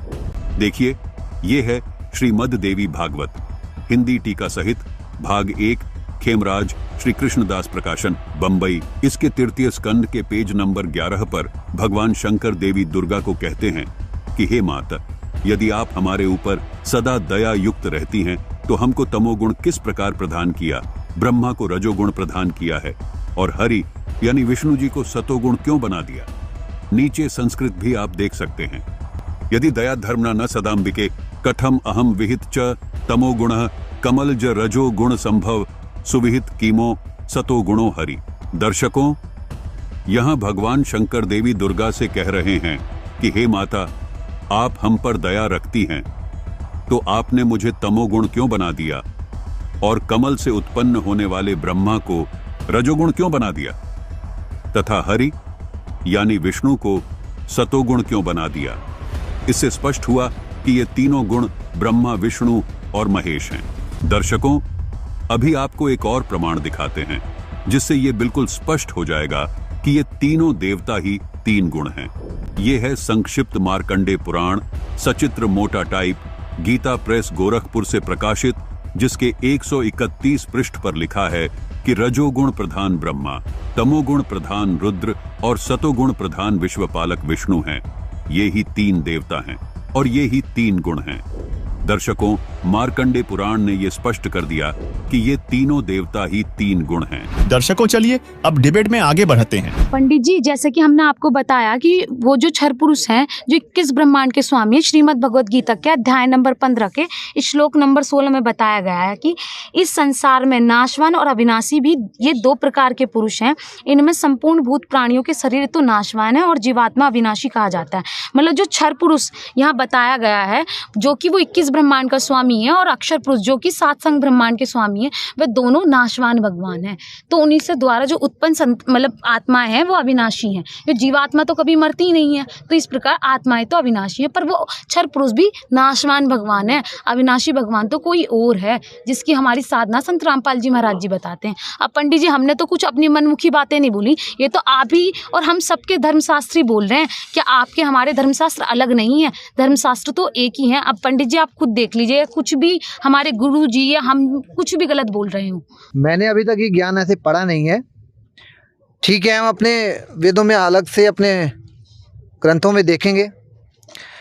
ये ज्ञान अभी तक मेरे समझ से बाहर है। पर पंडित जी, हमने कुछ भी गलत नहीं बताया आपको, कुछ भी गलत नहीं बताया, और गलत हमारे गुरुजी भी नहीं बताते, वो शास्त्रों को खोलकर ही बताते। देखिए, संत रामपाल महाराज के जो समर्थक हैं, उन्होंने यहाँ पर जो प्रमाण दिखाए हैं, मेरी आप सभी से भी गुजारिश है कि जो इन्होंने यहाँ पर जो प्रमाण दिखाए हैं, हमारे जो शास्त्र हैं, रामचरितमानस और हमारी जो गीता जी है, इतना पवित्र ग्रंथ रामचरितमानस हमारे पास यहाँ पर रखा हुआ है, और इसके जो है हनुमान प्रसाद पोदार के जो है सारे प्रकाशन इन्होंने भी बताए हैं। आप सभी से भी गुजारिश है कि आप भी क्रॉस चेक करें, कहीं ऐसा भी ना हो कि संत रामपाल महाराज के समर्थकों ने इसको कहीं प्रिंट करवाया हो। तो आपसे भी गुजारिश है, आप इसको मैच भी कर सकते हैं। तो दर्शकों, यहाँ पर एक और जो है यहाँ पर संत रामपाल महाराज के जो समर्थक थे, उन्होंने बहुत सारे यहाँ पर प्रमाण दिखाए हैं। पंडित जी को बुलाकर यहाँ पर प्रमाण दिखाए गए हैं। यहाँ पर रामचरितमानस को खोलकर दिखाया गया है कि उसमें जो प्रमाण लिखे हुए थे। तो आइए अपना कार्यक्रम आगे बढ़ाते हैं और अगला सवाल लेते हैं। हाँ जी, बताइए कौन पूछना चाहता है? हाँ जी, इधर से लेते हैं। देखिए, प्रमाण तो इन्होंने दिखा दिए, इसका मतलब ये नहीं है कि हाँ हम अपने श्री रामचंद्र जी को, अपने भगवान को अपने दिल से निकाल दें। नहीं, उन्होंने कितने सारे चमत्कार किए थे, क्या उन सब चीज़ों को हम झुटला दें? नहीं, हम नहीं झुटला सकते। श्री रामचंद्र जी के नाम से पानी में पत्थर तैर गए थे, उन्होंने समुद्र में पुल बनवा दिया और पत्थर की नार अहिल्या में जान डाल दी। और भगवान शंकर का धनुष, जिसको तोड़ने के लिए बड़े बड़े ऋषि महर्षियों ने प्रयत्न किया और बड़े बड़े योद्धाओं ने भी कोशिश की, लेकिन प्रभु श्री रामचंद्र जी ने एक पल में उसको तोड़ दिया। क्या हम इन सब चीज़ों को झुटला दें? हम नहीं झुटला सकते।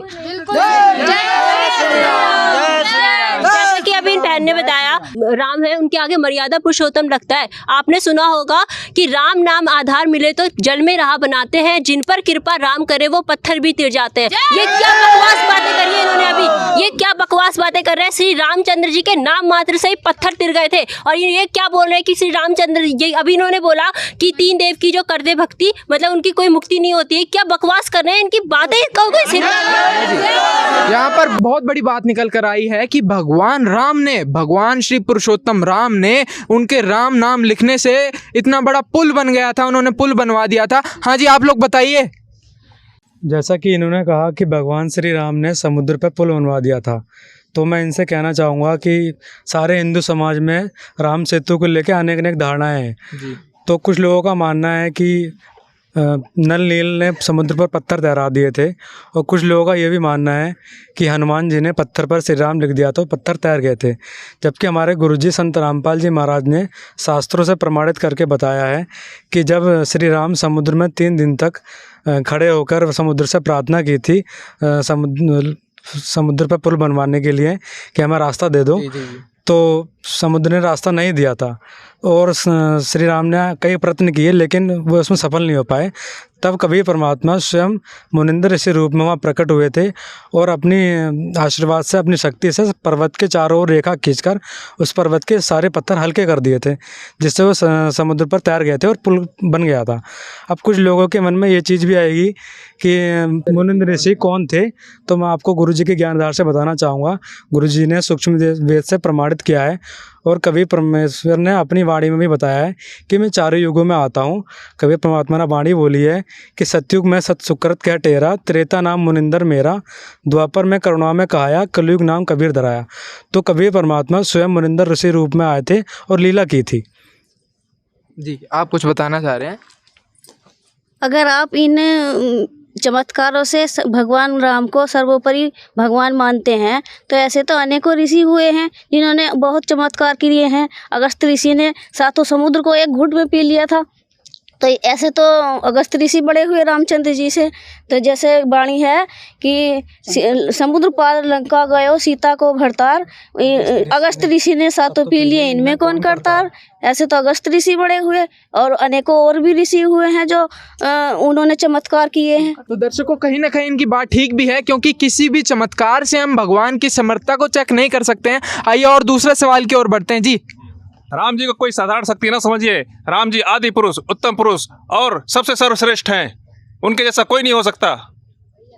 तो दर्शकों, यहाँ पर एक और सवाल निकल कर आया है। इनका कहना है कि राम ही आदि पुरुष हैं, वही उत्तम पुरुष हैं, उनसे ऊपर कोई भगवान नहीं है। हाँ जी, बताइए। भगवान राम हमारे लिए आदरणीय है लेकिन पूजनीय नहीं है। पुरुषोत्तम का अर्थ होता है पुरुषों से उत्तम। हमारे गुरुजी हमारे वेदों से बताते हैं, जिसका प्रमाण गीता अध्याय 15 श्लोक नंबर 17 में दिया गया है कि वह पुरुषोत्तम परमात्मा अर्थात अविनाशी परमात्मा कोई और है जो सबका पालन पोषण करता है, अर्थात वह तीनों गुणों से भिन्न है, वह कबीर परमात्मा है। इसके साथ साथ अध्याय 18 श्लोक नंबर 62 और 66 में भी बताया गया है कि वह उस अविनाशी परमात्मा की शरण में जाने से ही पूर्ण मोक्ष प्राप्त होता है। इसके साथ साथ हमारे गुरुजी रामचरितमानस से भी बहुत सारे प्रमाण देते हैं, जैसे बालकांड के दोहा 143 के चौपाई 3 में बताया गया है कि वह सच्चिदानंद घन ब्रह्म पूर्ण परमात्मा कबीर परमेश्वर जी हैं, जिसके अंश से अनेकों ब्रह्मा जी, विष्णु जी तथा महेश जी उत्पन्न होते हैं। इसके साथ साथ बालकांड के दोहा 145 की चौपाई 1 में बताया गया है कि वह सर्व सुख देने वाला परमात्मा कबीर परमेश्वर जी है, जिसकी वंदना श्री ब्रह्मा जी, विष्णु जी तथा महेश जी भी करते हैं। दर्शकों, आज के इस एपिसोड में रामचरितमानस के ऐसे गूढ़ रहस्य बताए जाएंगे जो आज तक हम सभी से छुपाए गए थे। रामचरितमानस के इन गूढ़ रहस्यों को देखकर आपके होश उड़ जाएंगे और आप इन नकली धर्मगुरुओं, कथावाचकों और प्रचारकों को कोसने पर मजबूर हो जाओगे कि इतना अद्भुत ज्ञान हमसे क्यों छुपाया गया। इस एपिसोड को देखने के बाद आप खुद कहोगे कि ये सब तथाकथित धर्मगुरु सनातन धर्म के नाशक हैं। दर्शकों, इस एपिसोड को देखने के बाद आपको सहज ही समझ आ जाएगा कि सनातनी पूजा के पतन के पीछे क्या राज छुपा है। अब आपको दिखाते हैं श्री रामचरितमानस से वह प्रमाण जिससे स्पष्ट होगा कि ब्रह्मा, विष्णु, महेश से ऊपर भी कोई भगवान है। बालकांड में एक प्रकरण आता है जब मनु और सतरूपा परमात्मा को पाने के लिए तपस्या करने लगते हैं। आइए देखते हैं मनु और सतरूपा किस परमात्मा की भक्ति कर रहे थे। ये है श्री रामचरितमानस से बालकांड का दोहा नंबर 143, जिसकी चौपाई नंबर 3 में लिखा है कि नेति नेति जेहि वेद निरूपा, निजानंद निरूपाधि अनुपा, शंभु विरंची विष्णु भगवाना, उपजहीम जासु अंश ते नाना। जिन्हें वेद नेति नेति यानी यह भी नहीं कहकर निरूपण करते हैं, जो आनंद स्वरूप, उपाधि रहित और अनुपम हैं, एवं जिनके अंश से अनेकों शिव, ब्रह्मा और विष्णु भगवान प्रकट होते हैं। वेदों में जिसको पूर्ण परमात्मा बताया गया है, वो पूर्ण परमात्मा इतना समर्थ है कि ब्रह्मा, विष्णु और महेश उनके अंश से आत्म रूप में प्रकट हुए हैं। यहाँ स्पष्ट है कि ब्रह्मा, विष्णु और शिव पूर्ण परमात्मा नहीं है। जिसके अंश से ये तीनों देवता उत्पन्न होते हैं, वो पूर्ण परमात्मा है। रामचरितमानस में कहा है कि ईश्वर अंश जीव अविनाशी, चेतन अमल सहज सुखरासी, यानी ईश्वर से ही उत्पन्न होने के कारण आत्मा अविनाशी है, यानी आत्मा कभी नहीं मरती। जिस परमेश्वर से जीव आत्मा उत्पन्न हुआ है वह परमेश्वर अविनाशी, चेतन, निर्मल और स्वभाव से सुख की राशि है। लेकिन सब जीवों के शरीर नाश हो जाते हैं, जिसका समर्थन गीता अध्याय 15 श्लोक 16 भी करता है। आत्मा को अविनाशी इसीलिए कहा गया है क्योंकि आत्मा रूप में ब्रह्मा, विष्णु, महेश, दुर्गा व क्षर पुरुष यानी गीता ज्ञान दाता तथा सर्व प्राणियों की उत्पत्ति उसी पूर्ण परमात्मा ने की है। इसलिए रामचरितमानस में लिखा है कि अनेकों ब्रह्मा, विष्णु, महेश उस सच्चिदानंद ब्रह्म से आत्मा रूप में उत्पन्न होते हैं। जिस परमात्मा से सभी प्राणी आत्मा रूप में उत्पन्न हुए हैं उस परमात्मा को गीता अध्याय 15 श्लोक 17 में उत्तम पुरुष कहा गया है। उसी परमात्मा को तीनों लोकों में धारण पोषण करने वाला परमात्मा तथा वास्तव में अविनाशी परमेश्वर कहा गया है।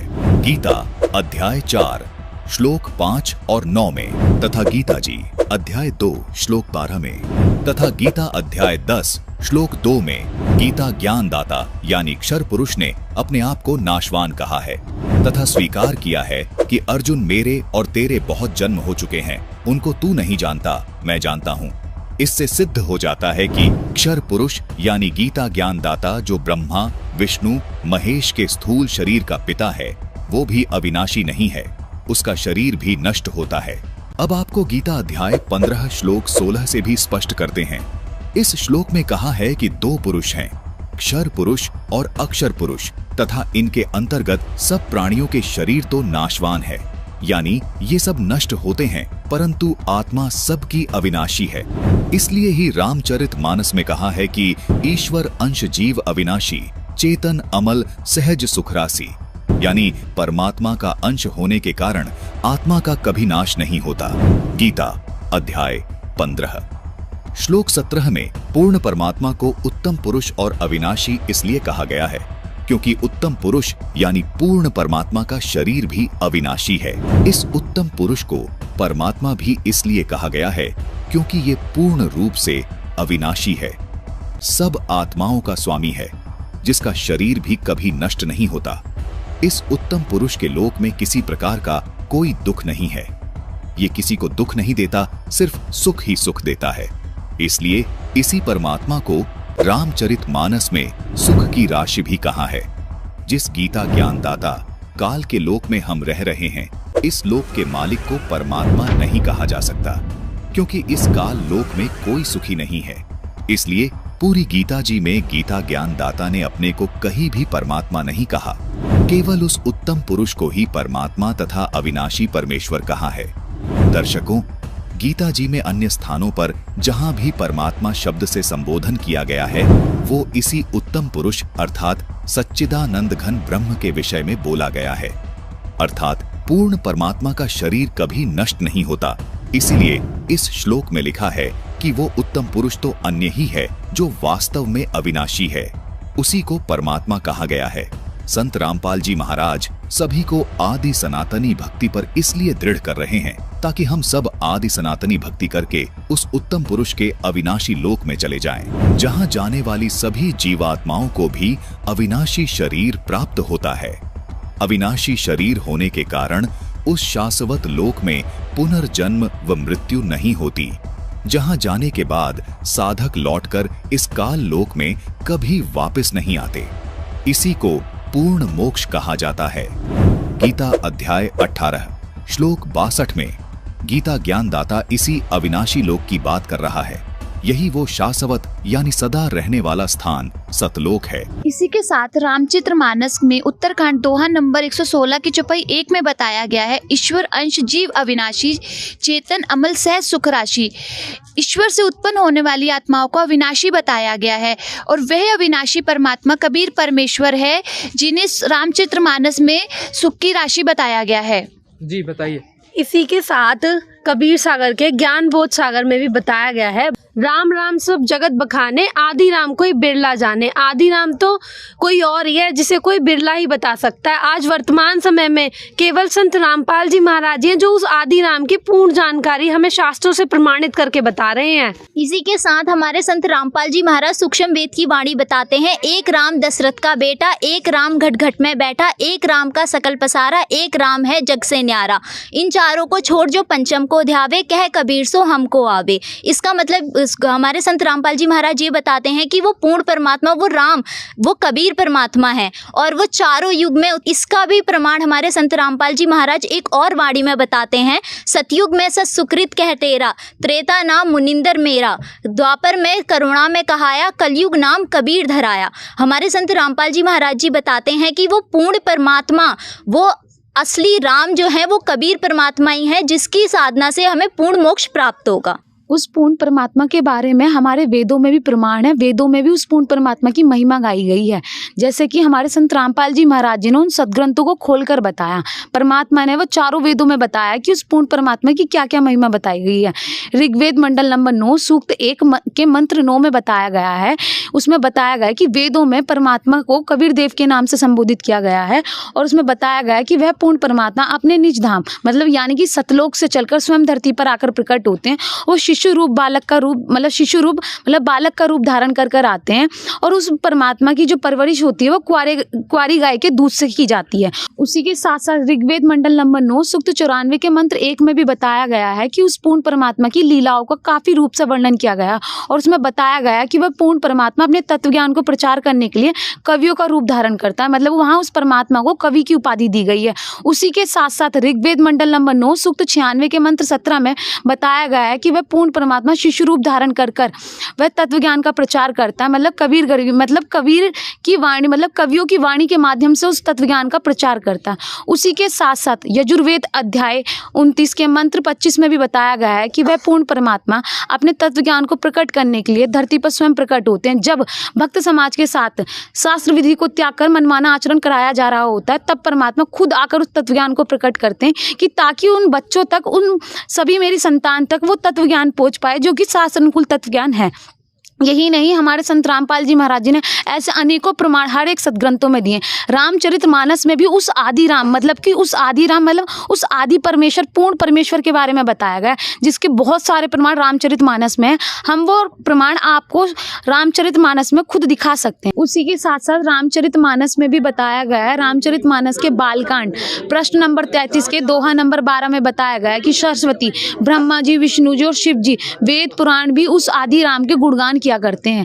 ऐसे बहुत सारे प्रमाण हैं। तो दर्शकों, यहाँ पर बहुत ही हैरानी की बात है कि संत रामपाल महाराज के समर्थकों वाला जो पक्ष है उसने बहुत सारे ढेरों प्रमाण यहाँ पर जो है दे दिए हैं। जैसा कि हमारी डिबेट का जो टाइटल था पवित्र शास्त्रों के आधार पर होगा रहस्यों का खुलासा, वही यहाँ पर हमें देखने को मिल रहा है। अब आपसे मैं जानना चाहूंगा आपके क्या विचार हैं इसके ऊपर। हमारे पुरोहित जी ने आज तक ऐसा कुछ हमें बताया ही नहीं है। हमारे राम ही आदि अविनाशी है, वही हमारे एक ही राम है, वही है सब कुछ, वही है। आज तक हमें कोई एक ही राम है हमारा। हमारे आदि काल से हमारे पूर्वज जो करते आ रहे हैं, हमारे पुरोहित ये बैठे हुए हैं, ये हमें बता रहे हैं, हम वो पूजा साधना कर रहे हैं, तो हम इनकी बात क्यों माने? हमारे जो पुरोहित बोलेंगे वो हम मानेंगे। हाँ पुरोहित जी, अब आप क्या बताना चाहें? नहीं, बात बिल्कुल सही है, इसमें ऐसा कुछ भी नहीं है। ये सभी बातें हमने कहीं भी आज तक नहीं देखी जो 4 राम के बारे में बताया गया यहाँ पे। तो सबसे बढ़िया बात यहाँ पर ये रहेगी कि हम वापस से एक बार श्री रामचरितमानस को खोलकर फिर से निर्णय कर लेते हैं कि क्या ये जो प्रमाण इन्होंने अभी बताए थे क्या वो रामचरितमानस में वर्णित है या नहीं है, क्योंकि इस पक्ष के पास यहाँ पर अभी तक कोई प्रमाण हमें जो है नहीं देखने को मिला है, ना पंडित जी ने अभी तक कोई प्रमाण दिया है। संत रामपाल महाराज का जो पक्ष है वो यहाँ पर हावी नजर आ रहा है, क्योंकि लगातार वे अपने प्रमाण दे रहे हैं और इस पक्ष को समझा रहे हैं। अब आइए एक और बार देखते हैं रामचरितमानस में क्या बताया गया है। एक बार फिर रहस्य से उठेगा पर्दा, सच जो आप जानना चाहते हैं। एक बार फिर संत रामपाल महाराज के समर्थक यहाँ पर आए हैं और वो फिर से रामचरितमानस में से यहाँ पर प्रमाण जो है दिखाने जा रहे हैं। जी पंडित जी, मैं आपको और प्रमाण दिखाना चाहती हूँ। ये श्री रामचरित दिखाइए। हम तो बचपन से ही प्रमाण देखते आ रहे हैं, बचपन से ही। ये श्री रामचरितमानस सचित्र सटीक मोटा टाइप टीकाकार हनुमान प्रसाद पोद्दार की है।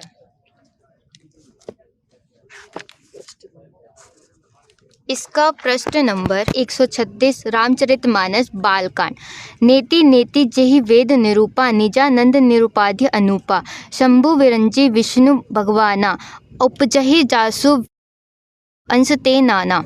अर्थात वेद नेति नेति यह भी नहीं कहकर निरूपण करते हैं जो आनंद स्वरूप उपाधि रहित और अनुपम है और जिसके अंश से अनेकों शिव जी ब्रह्मा जी और भगवान विष्णु जी प्रकट होते हैं, अर्थात वह अविनाशी कभी परमात्मा जी हैं। इसका एक श्लोक और।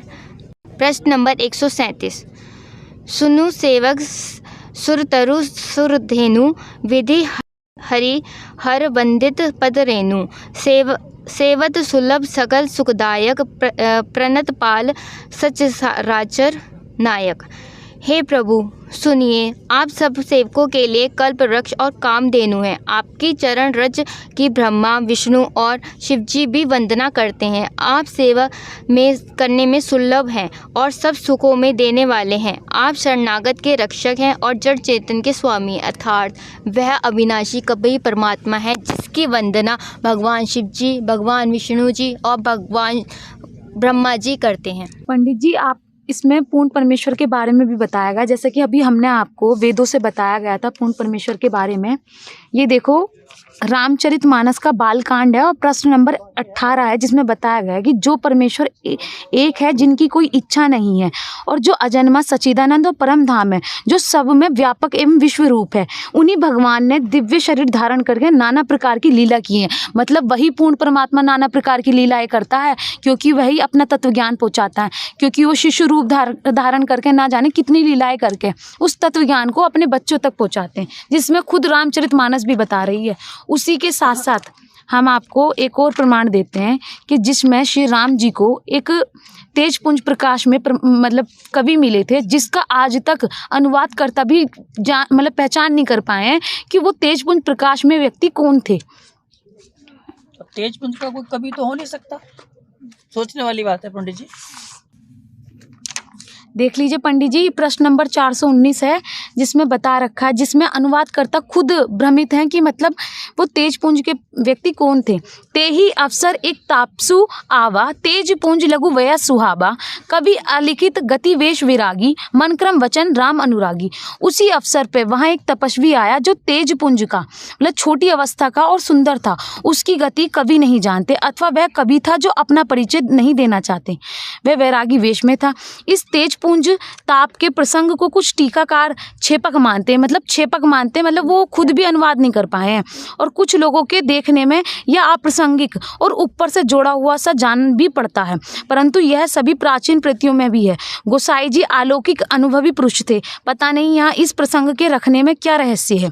रहस्य बता रहे हैं कि इसको प्रसंग को रखने में क्या रहस्य है, परंतु यह छेपक तो नहीं है। इस तापस को जब कभी अलिखित गति कहते हैं तो तब निश्चय पूर्वक कौन क्या कह सकता है कि हमारी समस्या ये तापस या तो श्री हनुमान जी थे या अथवा ध्यानस्थ तुलसीदास जी, मतलब उनको खुद भी नहीं पता या तो वो हनुमान जी थे क्योंकि वो तो पूर्ण परमात्मा थे, क्योंकि पूर्ण परमात्मा चारों युगों में आते हैं और परमात्मा त्रेता युग में मुनिंद्र ऋषि के रूप में आए थे अपने तत्व ज्ञान को बताने के लिए कि मैं अपने बच्चों तक उस तत्व ज्ञान को बता पाऊँ जो शास्त्रानुकूल ज्ञान है।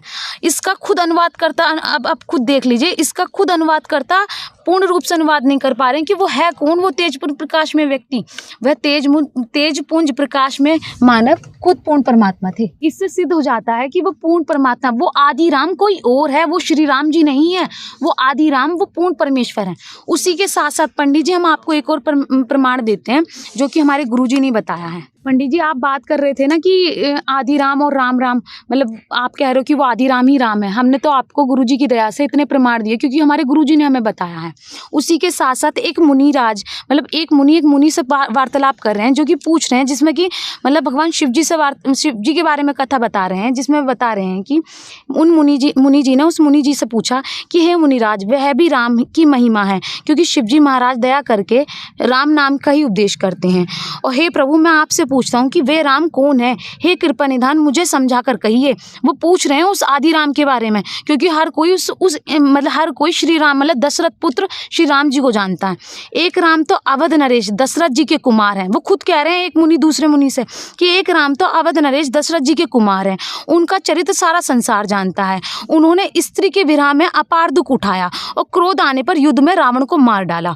मतलब उन राम जी के बारे में बता रहे हैं और दूसरे राम के बारे में पूछ रहे हैं, हे प्रभु वह राम वही राम है या कोई और दूसरे हैं। मतलब वो आदि राम के बारे में पूछ रहे हैं, क्योंकि उन्होंने बताया कि शिव जी जिस आदि राम को जपते हैं, वो पूछ रहे हैं कि हे प्रभु वही राम है या कोई और दूसरे राम है जिनको शिव जी जपते हैं। आप सत्य के धाम हो और आप सब कुछ जानते हो, ज्ञान विचार कर कहिए। मतलब वो मुनिवर उन मुनिवर से पूछ रहे हैं कि आप मुझे पूर्ण रूप से बताइए कि राम और आदि राम में क्या है, क्योंकि श्री शिव जी जो उस आदि राम को जपते हैं। इसी के साथ अगर आपको प्रमाण एक और दिखा देते हैं, यहाँ से स्टार्ट है। तथापि जता श्रुत जशी मति मोरी, कहियो देखी प्रीति अति तोरी, उमा प्रश्न तव सहज सुहाई, सुखद संत सम्मत मोही भाई। तो भी तुम्हारी अत्यंत प्रीति देखकर जैसे कुछ मैंने सुना है और जैसी मेरी बुद्धि है उसी के अनुसार मैं कहूँगा। हे पार्वती तुम्हारा प्रश्न स्वाभाविक ही सुंदर है, सुखदायक है और संत सम्मत है और मुझे तो बहुत ही अच्छा लगा। मतलब पार्वती जी उस आदि राम के बारे में बता रही हैं इन्हें, मतलब शिव जी को। परंतु हे पार्वती एक बात मुझे अच्छी नहीं लगी, यद्यपि वह तुमने मोह के वश होकर ही कही। तुमने जो यह कहा कि वे राम कोई और हैं जिन्हें वेद गाते हैं और मुनिजन जिनका ध्यान करते हैं। जैसे कि हमारे गुरुजी ने बताया उस पूर्ण परमात्मा की महिमा वेदों में गाई गई है और वो खुद बता रहे हैं कि वे राम कोई और हैं जिनकी महिमा पार्वती जी शिव जी को बता रही हैं। यानी कि शिव जी और माता पार्वती जी भी उस आदि राम को ही मानते हैं और उस आदि राम को ही जपते हैं। तो क्यों ना हम भी उस आदि राम की साधना करें। हम क्यों शास्त्र साधना करें, हम भी तो वो शास्त्रानुकूल साधना करें। और वर्तमान में संत रामपाल जी महाराज जी हमारे वो शास्त्रों को खोलकर शास्त्रानुकूल साधना के बारे में बता रहे हैं। तो आप खुद बताइए कि हम जो भी हम आपको बता रहे हैं वो अपनी मनगढ़ंत बातों को नहीं बता रहे हैं, वो हमारे स्वयं गुरु जी ने सदग्रंथों से ही बताया है। पंडित जी आप क्या बताना चाहेंगे, अब आपका क्या निर्णय है? देखिए बात ऐसी है कि हमने बचपन से ही गुरुकुल में विद्या ग्रहण की है और बहुत शक्तिपीठों में जाके हमने ऐसे गुरुओं से शिक्षा ग्रहण की है जो बहुत लंबे समय तक साधना उन्होंने की है। तब साधना करने के बाद में उन्होंने विद्या ग्रहण की और उस विद्या को हमने उनसे आगे ग्रहण किया है। इतने समय से हम भी इन पुस्तकों का अध्ययन करते आ रहे हैं, लेकिन हमें कभी ऐसा कुछ नहीं उसमें महसूस हुआ। अगर ऐसा कुछ होता तो हमारे गुरु वह भी तो इस बारे में कुछ बताते। हम ऐसा नहीं मान सकते कि भी आपके गुरु हैं वो बताएंगे ऐसा है तो ठीक है। इस बारे में हमें जो है बिल्कुल भी इसमें वो सत्य नज़र नहीं आ रहा। हमारी समझ से बाहर का ज्ञान है ये। आपकी समझ से बाहर का ज्ञान कैसे हो सकता है? यहाँ पर रामचरितमानस जो हमने स्टार्टिंग में ही बात करी है, अब मैं आपको दिखाना चाहता हूँ।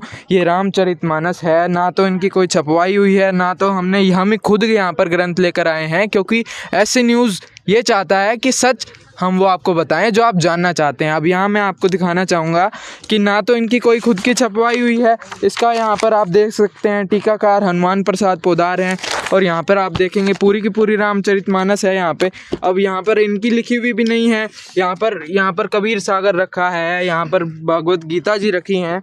तो ये ना ग्रंथ संत रामपाल जी महाराज ने छपवाए हैं, इसके पूरे प्रकाशन इन्होंने यहाँ पर दिखाए हैं। तो ये बातें कैसे गलत हो सकती हैं? अब ठीक है आपकी बात सही है, लेकिन हम ये सब मिलान अपनी पुस्तकों से जाके करेंगे अपने घर पे। जो हमारे पास पुस्तकें घर पे विद्वान हैं उन पुस्तकों से अपना इनका मिलान करेंगे, उसके बाद में देखेंगे क्या सत्य है।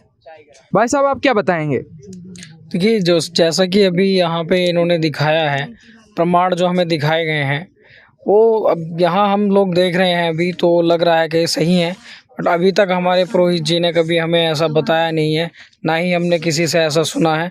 तो हम और इस विषय को गहनता से अध्ययन करेंगे। हो सकता है इन्होंने पुस्तकें छपवाई हों, हम भी जाएंगे, हमारे पास जो पुस्तकें हैं हम उसमें जाके देखेंगे। प्रमाण यदि सही पाए जाते हैं तो हम निश्चय ही भगवान की साधना के लिए निकले हुए हैं, तो हम भी संत रामपाल जी महाराज की शरण ग्रहण करेंगे। अगर आपको वास्तव में सच्चे ज्ञान, आपका ज्ञान अधूरा है। आपको अगर पूर्ण परमात्मा की जानकारी चाहिए तो आपको संत रामपाल जी महाराज जी केवल मात्र इस धरती पर पूर्ण संत हैं जो सत्य ज्ञान को शास्त्रों के अनुकूल बता रहे हैं। आपको संत रामपाल जी महाराज जी के सत्संगों का और उनके द्वारा लिखी बुकों का अध्ययन करना चाहिए पंडित जी, तब आपको इसका वास्तविक ज्ञान होगा। देखिए यहाँ पर एक बहुत बड़ा प्रश्न चिन्ह जो बन जाता है, क्योंकि बहुत वर्षों से इतने सारे धर्मगुरु हुए हैं, परंपरा चलती आ रही है। रामचरितमानस आज की तो है नहीं, कितने समय से पुरातन ये लिखे हुए ग्रंथ हैं। ये गीता जी आज की तो है नहीं, बहुत समय से ये जो गुरुकुल में इनको शिक्षा प्राप्त हुई है, सिद्धि प्राप्त, इतने बड़े बड़े विद्वान हमारे पास बैठे हैं, आज तक किसी ने ये नहीं बताया। लेकिन फिर भी इस डिबेट के माध्यम से हमने आपको बताया कि संत रामपाल महाराज का जो पक्ष है उसने यहाँ पर बताया है, प्रमाण दिए हैं, तो यहाँ पर बहुत ही बड़ी बात है। तो दर्शकों, आइए अपने प्रोग्राम को आगे बढ़ाते हैं। दीपावली पर महाखुलासा, पवित्र शास्त्रों के आधार पर होगा रहस्यों का खुलासा। आइए अपने अगले सवाल की ओर बढ़ते हैं। हाँ जी बताइए, ये भगवान श्री राम के बारे में क्या क्या बोल रहे हैं। भगवान राम तो श्री राम जो हैं वो तारनहार हैं और मोक्षदायक हैं, और हमने तो बहुत उनकी भक्ति करी है, इतनी भक्ति करते चले आ रहे हैं, राम का नाम जपते चले आ रहे हैं। हम तो और किसी को भी नहीं जानते, राम को ही बस सर्वोपरि जानते हैं। जय श्री राम। देखिए एक सवाल यहाँ पर निकल कर आया, अंकल जी ने बहुत बढ़िया बात बताई है कि इनका जीवन पूरा राम का नाम जप करते करते ही आ गया है और राम का नाम ही मोक्षदायक है। हाँ जी बताइए। रामचरितमानस में तुलसीदास जी ने बताया है, कलयुग केवल नाम अदारा, सुमर सुमर नर उतरे पारा। तुलसीदास जी ने नाम शब्द बोला है। अगर राम जी के नाम जाप करने से मोक्ष की प्राप्ति होती तो तुलसीदास जी वहाँ ये भी तो लिख सकते थे, कलयुग केवल राम अधारा, लेकिन उन्होंने ये शब्द नहीं लिखा क्योंकि राम नाम के जाप से मोक्ष की प्राप्ति नहीं हो सकती। जो मोक्ष की प्राप्ति होगी वो नाम के जाप से होगी। उस नाम के बारे में श्रीमद् भगवद गीता अध्याय नंबर 17 श्लोक नंबर 23 में बताया गया है। उस पूर्ण परमात्मा की प्राप्ति के 3 मंत्रों का जाप बताया गया है, जो कि ओम, तत् और सत है। तत् और सत मंत्र जो है वो एक सांकेतिक मंत्र है जो सिर्फ एक तत्वदर्शी संत ही बता सकता है, और वर्तमान में वो तत्वदर्शी संत केवल संत रामपाल जी महाराज ही हैं जो उन 2 मंत्रों का भेद बता रहे हैं। बंदी छोड़ सद्गुरु रामपाल जी भगवान जी की जय हो। दर्शकों, जो गीता अध्याय 17 श्लोक 23 में ओम तत्सत, यह एक नाम है। ये नाम है जो पूर्ण मोक्षदायक है, जिसके विषय में श्री रामचरितमानस के बालकांड के दोहा नंबर 25 की चौपाई नंबर 3 व 4 में लिखा है, सुमेरी पवन सुत पावन नामू, अपने बस करी राखे रामू, कहों कहां लगी नाम बढ़ाई, रामू न सकहीं नाम गुण गाई। ये वो नाम है जो परमात्मा को अपने बस कर लेता है। कहते हैं ये त्रिलोकी राम भी उस नाम की महिमा से परिचित नहीं है। और इसके साथ साथ इन्होंने जैसे अभी बहन जी ने बताया है कि ओम तत् जो है ये सतनाम का जाप है। श्री गुरु ग्रंथ साहब जी में प्रमाण है कि सोई गुरु पूरा कहावे जो 2 अक्षर का भेद बतावे, एक लखावे एक छुड़ावे तो प्राणी निज घर को जावे।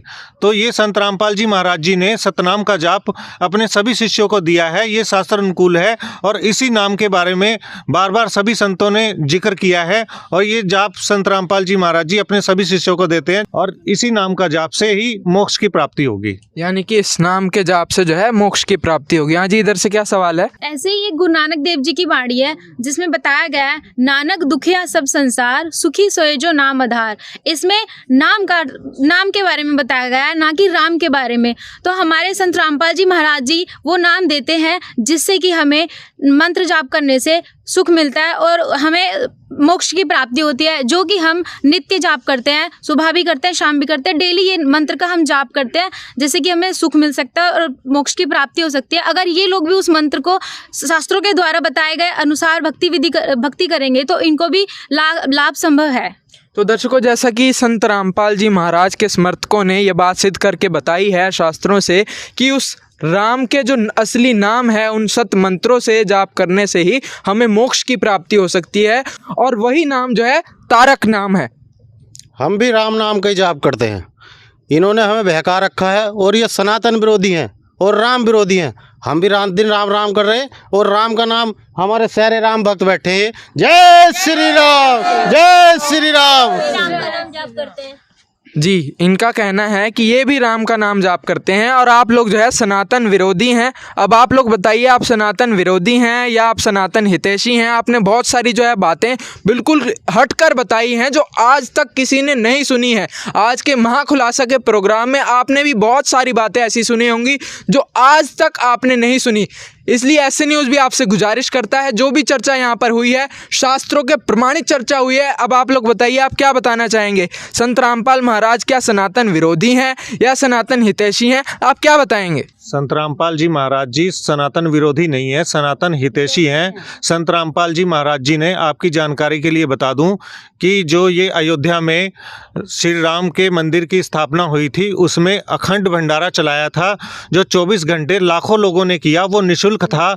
उसका प्रमाण आप जाके वहाँ पे पता कर सकते हैं और पूरी जानकारी ले सकते हैं कि निःशुल्क भंडारा कितने दिन तक चला था। आइए दर्शकों, अब आपको संत रामपाल जी महाराज द्वारा 1 महीने तक श्री राम जन्मभूमि अयोध्या में कराए गए भंडारे के बारे में दिखाते हैं।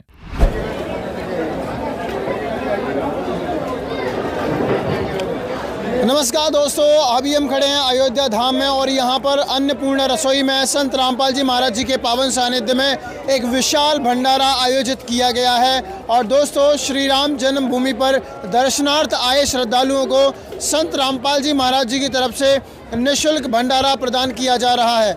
दोस्तों, यहाँ पर रात का वक्त है और यहाँ पर इतनी ज़्यादा तादाद में श्री राम भक्त आए हुए हैं, लेकिन सभी प्रकार से जो व्यवस्था है वो एकदम चाक पाक नज़र आ रही है। बहुत सुंदर व्यवस्था है। आप देख सकते हैं मेरे पीछे जो संत रामपाल जी महाराज जी के तमाम सेवादार हैं वो खड़े हैं, विभिन्न सेवादार हैं, बहुत से सेवादार हैं वो यहाँ पर खड़े हुए हैं। And the guys are doing their seva in a fantastic way, all the works are going on in a fantastic way. सारे काम बहुत ही शानदार तरीके से चल रहे हैं। दोस्तों, यहाँ पर एक लाइन लगाई गई है माताओं बहनों की, एक अलग से लाइन है। आप देखिए, ये जो लाइनें हैं वो माताओं बहनों की लाइन है। और दोस्तों देखिए, यहाँ पर जो पुरुष हैं उनकी लाइन एक अलग से लगाई गई है और ये लाइनें दो तरफ चल रही हैं। दोस्तों, एक तरफ मैं कैमरामैन से कहूँगा दूसरी तरफ की लाइन भी दिखाएं। वहाँ भी देखिए बहुत ज़्यादा तादाद में यहाँ पर श्रद्धालु पहुँचे हैं, तो वहाँ भी एक लाइन लगाई गई है और पूरी जो व्यवस्थाएं हैं वो बहुत ज़्यादा शानदार तरीके से चल रही हैं। महाराष्ट्र से आए हैं सर जी, ये जो भंडारा है वो संत रामपाल जी महाराज जी के द्वारा चलाया जा रहा है। क्या कहेंगे आप रामपाल जी महाराज को? बहुत अच्छा है, बहुत अच्छा है, नियोजन को बहुत अच्छा है, खाना पीना बहुत अच्छा है, बढ़िया है बहुत। कोई पैसा तो नहीं ले रहे? नहीं, कोई नहीं, बहुत मुफ्त में है सब, बहुत अच्छा है। दोस्तों, ये तो वो लाइनें हैं जो यहाँ पर ये जो भंडारा चलते चलते भी काफ़ी समय हो चुका है। और देखिए, अब यहाँ पर तमाम जो सेवादार हैं, तमाम जो श्रद्धालु हैं वो भोजन का आनंद लेते हुए नज़र आ रहे हैं। और देख सकते हैं यहाँ पर ब्रेंच पर बैठकर लोग भोजन कर रहे हैं, बड़े आनंदित महसूस कर रहे हैं। इनके व्यूज़ भी हम आपको बताएंगे और इनसे जानेंगे भी कि क्या इन्होंने कोई पैसा दिया है या ये जो सेवा है, ये जो सुविधा इनको मिल रही है, that is free of cost. We will tell you each and everything. बने रहिए आप ऐसे न्यूज़ के साथ में। नमस्कार मैम, क्या नाम है आपका? स्वागत सरकार। कहाँ से हैं आप? असम। बहन जी, आप हमारे दर्शकों को बताइए, ये जो भंडारा है वो कैसा लग रहा है आपको? अच्छा है, टेस्टी है। भंडारे में आपने क्या क्या खाया? पूरी सब्जी और भात। पूरी सब्जी भात, हलवा जो दिया जा रहा है उसका कोई पैसा दिया जा रहा है, लिया जा रहा है आपसे? नहीं। क्या कहना चाहेंगे आप रामपाल जी महाराज जी के बारे में? उन्होंने ये जो भंडारा है श्री राम भक्तों के लिए बिल्कुल फ्री कर रखा है। थैंक यू फॉर दैट, और सबको मिलना चाहिए, अच्छी बात है। थैंक यू सो मच बहन जी। तो दोस्तों, इसी प्रकार यहाँ पर लगातार संगत पहुँच रही है और तमाम जो श्रद्धालु हैं आप देखिए यहाँ पर भंडारा कर रहे हैं। इनसे भी हम जानेंगे कि इनको भंडारे का कोई पैसा देना पड़ रहा है या ये भंडारा इनको निःशुल्क प्रदान किया जा रहा है। यहाँ पर एक बहन जी हमारे साथ जुड़ चुकी हैं। नमस्कार बहन जी, क्या नाम है आपका? नमस्कार, मेरा नाम प्रतिभा पाल है। कहाँ से हैं आप? असम से। बहन जी, हमारे दर्शकों को बताइए, ये जो भंडारा आपने किया है, क्या आपने इसका कोई पैसा दिए हैं? नहीं, एक पैसा नहीं दिए। स्वाद कैसा है भंडारे का? बहुत अच्छा है। क्या क्या खाया आपने भंडारे में? खाना में सोयाबीन का सब्जी, दाल और एक सब्जी है, बहुत हलवा, पूरी, भात, राइस। अच्छा है, बहुत अच्छा है। आपको अच्छा लग रहा है यहाँ पे? बहुत अच्छा लग रहा है। नमस्कार बहन जी, क्या नाम है आपका? अर्पिता सिंह है मेरा नाम और मैं आसाम लामनिंग से आई हूँ। इधर पे आके तो बहुत ही अच्छा लग रहा है, इतना फ्री में खाना मिल रहा है और खाना वगैरह सिस्टम बहुत अच्छा है, इतना स्वादिष्ट खाना है और पूरा फ्री में ये सब मिल रहा है, बहुत अच्छा व्यवस्था किया है। हम लोग तो बहुत खुश है इधर पे आके।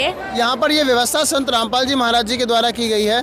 क्या कहना चाहेंगे आप संत रामपाल जी महाराज जी के लिए, हमारे दर्शकों को बताइए।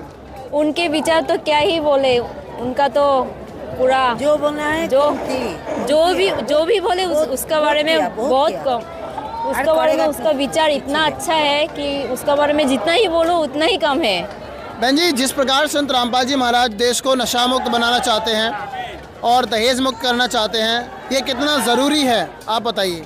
ये तो बहुत ही ज़रूरी है, क्योंकि आजकल सभी लोग बच्चे से लेके बूढ़े तक नशा करता ही रहता है और ये सब तो हानिकारक है सभी लोग के लिए। और उसका विचार तो बहुत ही अच्छा है, नशा मुक्त जितना जल्दी हो सके उतना ही अच्छा है। अगर पूरा देश, पूरा विश्व नशा मुक्त हो जाए। और एक बात मैं और बता दूं, संत रामपाल जी महाराज जी के कोई भी शिष्य, एक भी शिष्य नशा नहीं करता है। तो क्या कहना चाहेंगे आप रामपाल जी महाराज जी के लिए? उनके और जो भी लोग नशा करते थे उन सभी लोगों ने नशा छोड़ दिया। उनके बारे में क्या है बोलना, उनके शिष्य का जैसा ही पूरा देश अगर नशा मुक्त हो जाए तो बहुत ही अच्छा है। And in Bengali you can speak. Okay, আমার মতে হলো এত খুশি হয়েছি আমরা এসে, আর খাওয়া দাওয়া তো অ্যাভেলেবেল, আর এত সুন্দর ব্যবস্থা করেছে, মানে বহুত ভালো লেগেছে এখানে এসে। এত সুন্দর ব্যবস্থা করেছে, ঘুম খাওয়া কোনো কিছুর অসুবিধা হচ্ছে না, অ্যাভেলেবেল খাওয়া যতবার চাও তুমি ততবার মন খুশিতে নিতে পারো, এত ভালো ব্যবস্থা। আর যারা এখানে কর্মীরা আছে ওরা এত ভালো ব্যবহার করছে, बहुत ভালো লাগছে। नमस्कार सर जी, क्या नाम है आपका? रामदुलाल यादव। यादव जी, हमारे दर्शकों को बताइए, ये जो भोजन है इसका कोई पैसा लिया जा रहा है या निःशुल्क? निःशुल्क है, निःशुल्क, कोई व्यवस्था, कोई शुल्क नहीं है इसका। बिल्कुल निःशुल्क है? बिल्कुल निःशुल्क है। कोई जो मिठाई वगैरह का कोई पैसा? अरे लिया गया? कुछ नहीं, कोई पैसा नहीं। ये जो भोजन करा रहे हैं इनका आदर भाव स्वभाव कैसा है? एकदम बहुत अच्छा, बहुत अच्छा, बेस्ट। हाँ, बहुत बहुत धन्यवाद। क्वालिटी का, उच्च क्वालिटी का मामला है। संत रामपाल जी महाराज जी के लिए क्या कहना बहुत चाहेंगे? बहुत धन्यवाद, महात्मा जी को प्रणाम, बहुत बहुत धन्यवाद। Thank you so much. तो आपने देखा, यादव जी ने बताया कि भी हमारे जो प्रशासनिक अधिकारी हैं उन्होंने बताया कि उन्हें काफ़ी अच्छा लगा। यहाँ एक और सर बैठे हुए हैं। जी नमस्कार जी। क्या नाम है आपका? रविंद्र नारायण। क्या किस पद पे हैं आप सर? SI। SI पद। सर, हमारे दर्शकों को बताइए, ये जो भोजन की व्यवस्था है कैसी है? बहुत अच्छी व्यवस्था है। क्या कहना चाहेंगे आप संत रामपाल जी के लिए? बहुत बहुत धन्यवाद, साधुवाद।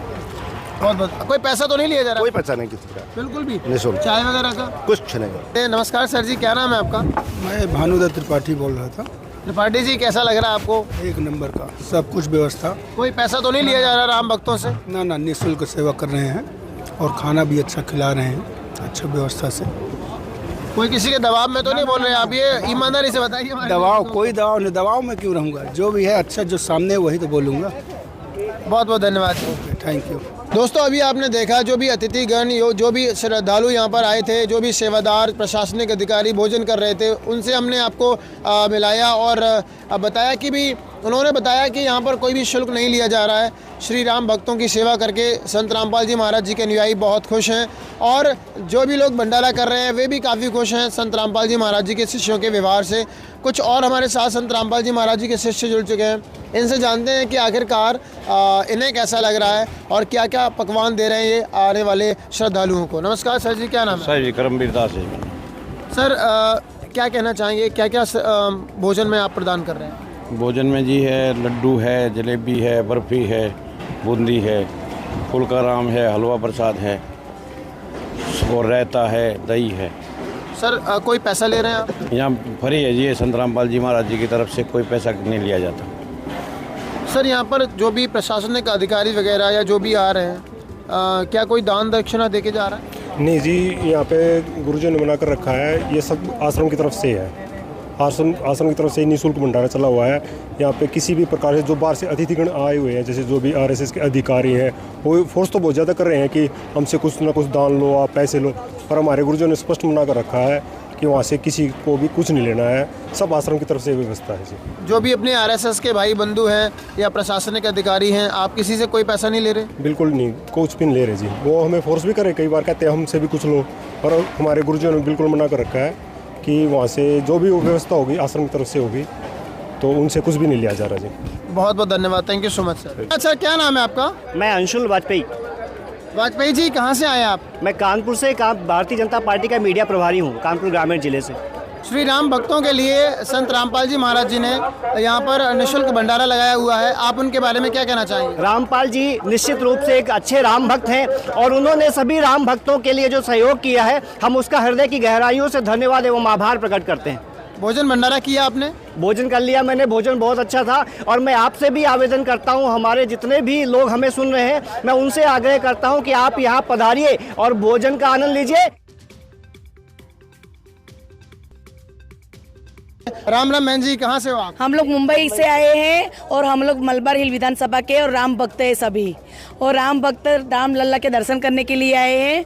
आपको यहाँ पर प्रशासनिक व्यवस्थाएं कैसी लग रही हैं? बहुत अच्छी व्यवस्थाएं है और सब कुछ बहुत अच्छा है, खाने की व्यवस्था भी अच्छी है और ट्रेन की व्यवस्था भी अच्छी है और टैंक भी अच्छे बने हैं। आप देख सकते हो दोस्तों, तमाम जो बहनें हैं वो हमारे साथ मौजूद हैं। ये लोग महाराष्ट्र मुंबई से आए हुए हैं यहाँ पर अयोध्या में। इनको प्रशासनिक व्यवस्थाएं काफ़ी अच्छी लगी। बहन जी, यहाँ पर एक ये जो अन्नपूर्णा रसोई है, यहाँ पर एक संत रामपाल जी करके हैं, उन्होंने श्री राम भक्तों के लिए निःशुल्क 24 घंटे का भंडारा लगाया हुआ है। आप रामपाल जी महाराज जी के बारे में क्या कहना चाहेंगे?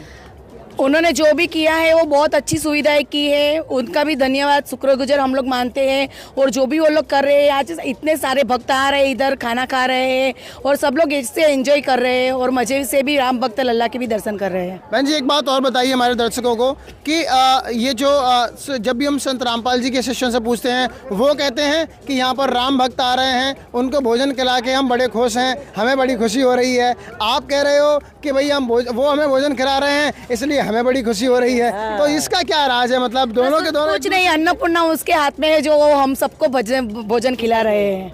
तो कुल मिला के आप सभी लोग खुश हैं? क्या? नमस्कार सर जी, क्या नाम है आपका? मेरा नाम राजेश निवृत्ति डोंगरे। कहाँ से हो सर आप? मैं बॉम्बे से हूँ, वीटी से। क्या काम करते हैं सर आप? सर मैं कपड़ा मार्केट में हूँ। सर हमारे दर्शकों को बताइए, भंडारे का कोई पैसा लिया जा रहा है या फिर नहीं? नहीं, यहाँ पे सब फ्री खाना दिया जा रहा है, मुफ्त खाना सेवा की जा रही है, खाना भी अच्छा है यहाँ का, यहाँ पे कोई पैसा नहीं लिया जा रहा है। क्या क्या खाया आपने? हमने यहाँ पे पूरी खाई है, बटर सब्जी खाई, चौली की कड़ी खाई है, राइस खाया, एक गोड़ शीरा खाया हमने मीठा।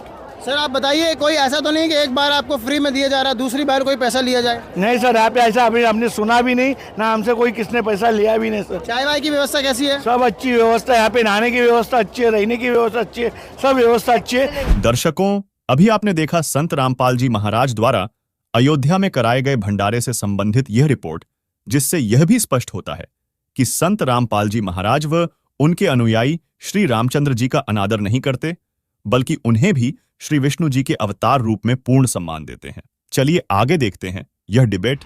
जैसे कि ये हमें बता रहे हैं कि हम सनातन विरोधी हैं।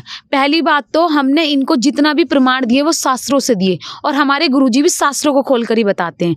और सनातन हितैषी की बात करें, हम पूर्ण रूप से सनातन हितैषी हैं। अगर हम सनातन विरोधी होते तो हम शास्त्रों को नहीं मानते, क्योंकि सनातन धर्म के जो सनातन धर्म को मानते हैं वो अपने शास्त्रों को भी मानते हैं। और सनातन धर्म के लोग सनातन युग जो कहते हैं कि सतयुग में सनातन धर्म की पूजा होती थी, क्योंकि सनातनी लोग थे और वो एक ईश्वरवाद में आस्था रखते थे, मतलब वो एक पूर्ण परमात्मा की भक्ति करते थे। सतयुग में सिर्फ केवल एक परमात्मा की भक्ति की जाती थी और वर्तमान में संत रामपाल जी महाराज जी उन एक ईश्वरवाद के बारे में बता रहे हैं। और आज का हिंदू धर्म बहु ईश्वरवाद में पड़ गया है, तो आप कैसे अपने आप को सनातन हितैषी बता रहे हो? बल्कि वास्तविक तौर पर तो आप सनातन हितैषी हम हैं, क्योंकि हम उस सनातनी पूजा का शास्त्रानुकूल मार्ग जान पाए हैं कि उस सनातनी पूजा को करने का शास्त्रानुकूल मार्ग क्या है। और संत रामपाल जी महाराज जी ने ही हमें सनातन हितैषी बनाया, नहीं तो हम भी बहु ईश्वरवाद में पड़े रहते। पर आज हम संत रामपाल जी महाराज जी के द्वारा ही उन शास्त्रों के ज्ञान को जान पाए जो कि सनातनी पूजा का पूर्ण रूप से शास्त्र अनुकूल साधना बता रहे हैं। तो आप खुद सोचिए कि सनातन हितैषी कौन हुआ और सनातन विरोधी कौन हुआ। हम तो गुरुजी के अनुसार सनातन हितैषी ही हैं और हमारे संत रामपाल जी महाराज जी भी यही बताते हैं कि सनातन हितैषी वही होता है जो एक पूर्ण परमात्मा की भक्ति करता है और वो ना ही किसी बहुईश्वरवाद में पड़ता है। तो आप खुद सोचिए, आप बहुईश्वरवाद को मानते हैं या एक ईश्वरवाद को मानते हैं? हम तो एक ईश्वरवाद को मानते हैं और बहुईश्वरवाद की आप बात कर रहे हो, हम उनको आदरणीय मानते हैं पर पूजने योग्य नहीं मानते। पूजने योग्य कहीं ना कहीं संत रामपाल महाराज सनातन हितैषी ही हैं, क्योंकि उन्होंने इतने सारे जो हमारे धर्म ग्रंथ हैं, आज तक रामचरितमानस और ये गीता जी, जितने जो हमारे वेद शास्त्र हैं सारे बंद करके रखे हुए थे, या जो धर्म गुरु हैं उन्होंने इसके रहस्य नहीं बताए हैं, या संत रामपाल जी महाराज ने उनका ऐसा अध्ययन किया है जो अपने शिष्यों को बताया है कि इतने सारे रहस्य जो संत रामपाल जी ने खोले हैं। अब आप लोग क्या बताएंगे? हमारे प्रभु श्री राम की कृपा से अयोध्या में राम मंदिर की स्थापना हुई है। सत्य सनातन धर्म प्रतिष्ठा पर है, घर घर भगवा लहरा रहा है और राम राज्य आ गया है। हमारे भगवान की कृपा से, हमारे प्रभु श्री राम की कृपा से राम राज्य आ चुका है, आ गया है राम राज्य। जी हाँ, बिल्कुल, घर घर भगवा लहरा रहा है और राम राज्य आ चुका है। क्या बताना चाहेंगे? देखिए, राम राज्य तो सिर्फ संत रामपाल जी महाराज ही ला सकते हैं। इस दुनिया की जितनी भी कुरीतियाँ हैं, समाज की जितनी भी कुरीतियाँ हैं, सिर्फ संत रामपाल जी महाराज ही खत्म कर सकते हैं और कर रहे हैं। आज देखिए, जितने भी संत रामपाल जी महाराज के शिष्य हैं कितने ज़्यादा सुखी हैं, कितनी ज़्यादा उनको आज सुख मिल रहे हैं कि वो अपना बखान कर करके इतना बता रहे हैं आप लोगों को कि आप भी समझिए, आप भी संत रामपाल जी महाराज जी की शरण में आइए। किस तरीके से उनकी बेटियों को, अब वो उनकी बेटियाँ खुद को बोझ नहीं समझती हैं, अपने आप को बोझ नहीं समझती हैं। पेरेंट्स अब बेटियों को बोझ नहीं समझते हैं, उनकी दहेज मुक्त शादियां करा रहे हैं संत रामपाल जी महाराज। नशा मुक्ति, इस तरीके से नशा मुक्त कर दिया है समाज को कि जितने भी संत रामपाल जी महाराज के शिष्य हैं, आप ये देखिए कि आप उन्हें लाखों रुपए दे दीजिए लेकिन वो एक बीड़ी लेके नहीं दे सकते आपको, एक सिगरेट वाले के पास तक नहीं बैठ सकते। किस संत ने आज तक ऐसा करके दिखाया है? क्या कोई और धर्म गुरु आज तक इस संसार में ऐसा समाज, ऐसा राम राज्य लेकर आ पाए हैं? आप ही सोचिए, थोड़ा सा दिमाग लगाइए। आप लोग पढ़ा लिखा समाज है, आप सोच के देखिए इस चीज को कि संत रामपाल जी महाराज कितना अच्छा समाज एक बना रहे हैं, जहां पर उनके छोटे से छोटे शिष्य शास्त्र खोल खोल कर आपको बता रहे हैं। आज उन्होंने कितना समझाया है, आपको शास्त्रों से प्रमाणित किया है। क्या आप लोगों के छोटे छोटे बच्चे ये सारी चीजें जानते हैं? नहीं जानते। उनको आज तक ये नहीं पता कि हमारे शास्त्रों में क्या लिखा हुआ है, नहीं पता होगा। आप लोगों को खुद पता है इस चीज का। कहीं ना कहीं बहुत बड़ी बात है कि संत रामपाल महाराज के जो समर्थक हैं उनको इतना ज्ञान है, या फिर क्या चीज है, संत रामपाल महाराज ने ऐसी क्या शिक्षा दी है। सच्चे सनातन हितैषी होने का ये लोग जो दावा करते हैं, कहीं ना कहीं इसमें बहुत बड़ा दम है। जी। और वर्तमान में संत रामपाल जी महाराज जी हमें सभी देवी देवताओं की वास्तविक साधना बताते हैं, और ये ही नहीं कि हम मंदिरों में ही जाकर भगवान को प्राप्त कर सके। संत रामपाल जी महाराज जी, हमारे गुरु जी बताते हैं कि तीनों देवा कमल दल बसे, ब्रह्मा विष्णु महेश, प्रथम इनकी वंदना सुन सद्गुरु उपदेश। हमारे गुरु जी खुद बताते हैं कि हमें इन जो तीन लोक के अधिपति हैं, जैसे कि आपको खुद पता है कि एक मुख्यमंत्री, एक प्रधानमंत्री अपने योग्य के अनुसार हमें लाभ दे सकते हैं, पर पूर्ण परमात्मा हमें सर्व लाभ दे सकते हैं। ऐसे ही ब्रह्मा विष्णु महेश हमें अपने योग्य के अनुसार लाभ देंगे, वो पर हमारा पूर्ण मोक्ष नहीं कर पाएंगे। और रामयुग की बात, महान भविष्यवक्ताओं ने भविष्यवाणियां की हैं कि जो इस धरती पर रामयुग लाएगा वो एक आध्यात्मिक नेता होगा, ना कि एक राजनीतिक नेता। और वो आध्यात्मिक नेता मतलब कि वो वास्तविक संत रामपाल जी महाराज जी हैं, क्योंकि वो सभी कुरीतियों को खत्म कर रहे हैं और वो हमेशा एकता का संदेश देते हैं, ना कि अनेकता का। तो इसलिए हमारे संत रामपाल जी महाराज जी वो रामयुग लाएंगे, और वो संत रामपाल जी महाराज जी वो पूर्ण रूप से प्रयास कर रहे हैं। दर्शकों, आज के इस विशेष कार्यक्रम दीपावली पर महाखुलासा ऐसे न्यूज ने आपको जो एक कार्यक्रम दिखाया है, पवित्र शास्त्रों के आधार पर उठेगा रहस्यों से पर्दा। तो संत रामपाल महाराज के समर्थकों ने वो पर्दा उठा दिया है। आज इन्होंने रामचरितमानस, हमारे जो पवित्र शास्त्र हैं, गीता जी, इन सभी में से प्रमाण करके बताया है कि राम से ऊपर जो आदि राम भगवान है, उनकी भक्ति करने से ही जो है मोक्ष की प्राप्ति हो सकती है। और दूसरे साथ ही साथ इन्होंने ये भी बताया कि दीपावली का जो महापर्व है उसे मनाने का किसी भी शास्त्र में उल्लेख नहीं है। और संत रामपाल महाराज के समर्थकों ने जो भी बातें बताई वो कहीं ना कहीं शास्त्रों से प्रमाणित थी। इससे कहीं ना कहीं संत रामपाल जी महाराज के ज्ञान को झुठलाया नहीं जा सकता, क्योंकि संत रामपाल महाराज ही यहाँ पर एक सनातन हितैषी होने का बिल्कुल छवि बनाते हैं, क्योंकि इन्होंने इतने सारे रहस्यों का खुलासा किया है। तो कहीं ना कहीं अब आप इस निर्णय तक पहुँच सकते हैं, क्योंकि शास्त्र आपके घर भी रखे हैं और सभी के घर रखे हैं। जो भी बातें यहाँ पर लोगों ने करी हैं, उनका जो इन्होंने आंसर दिया है शास्त्रों के आधार पर,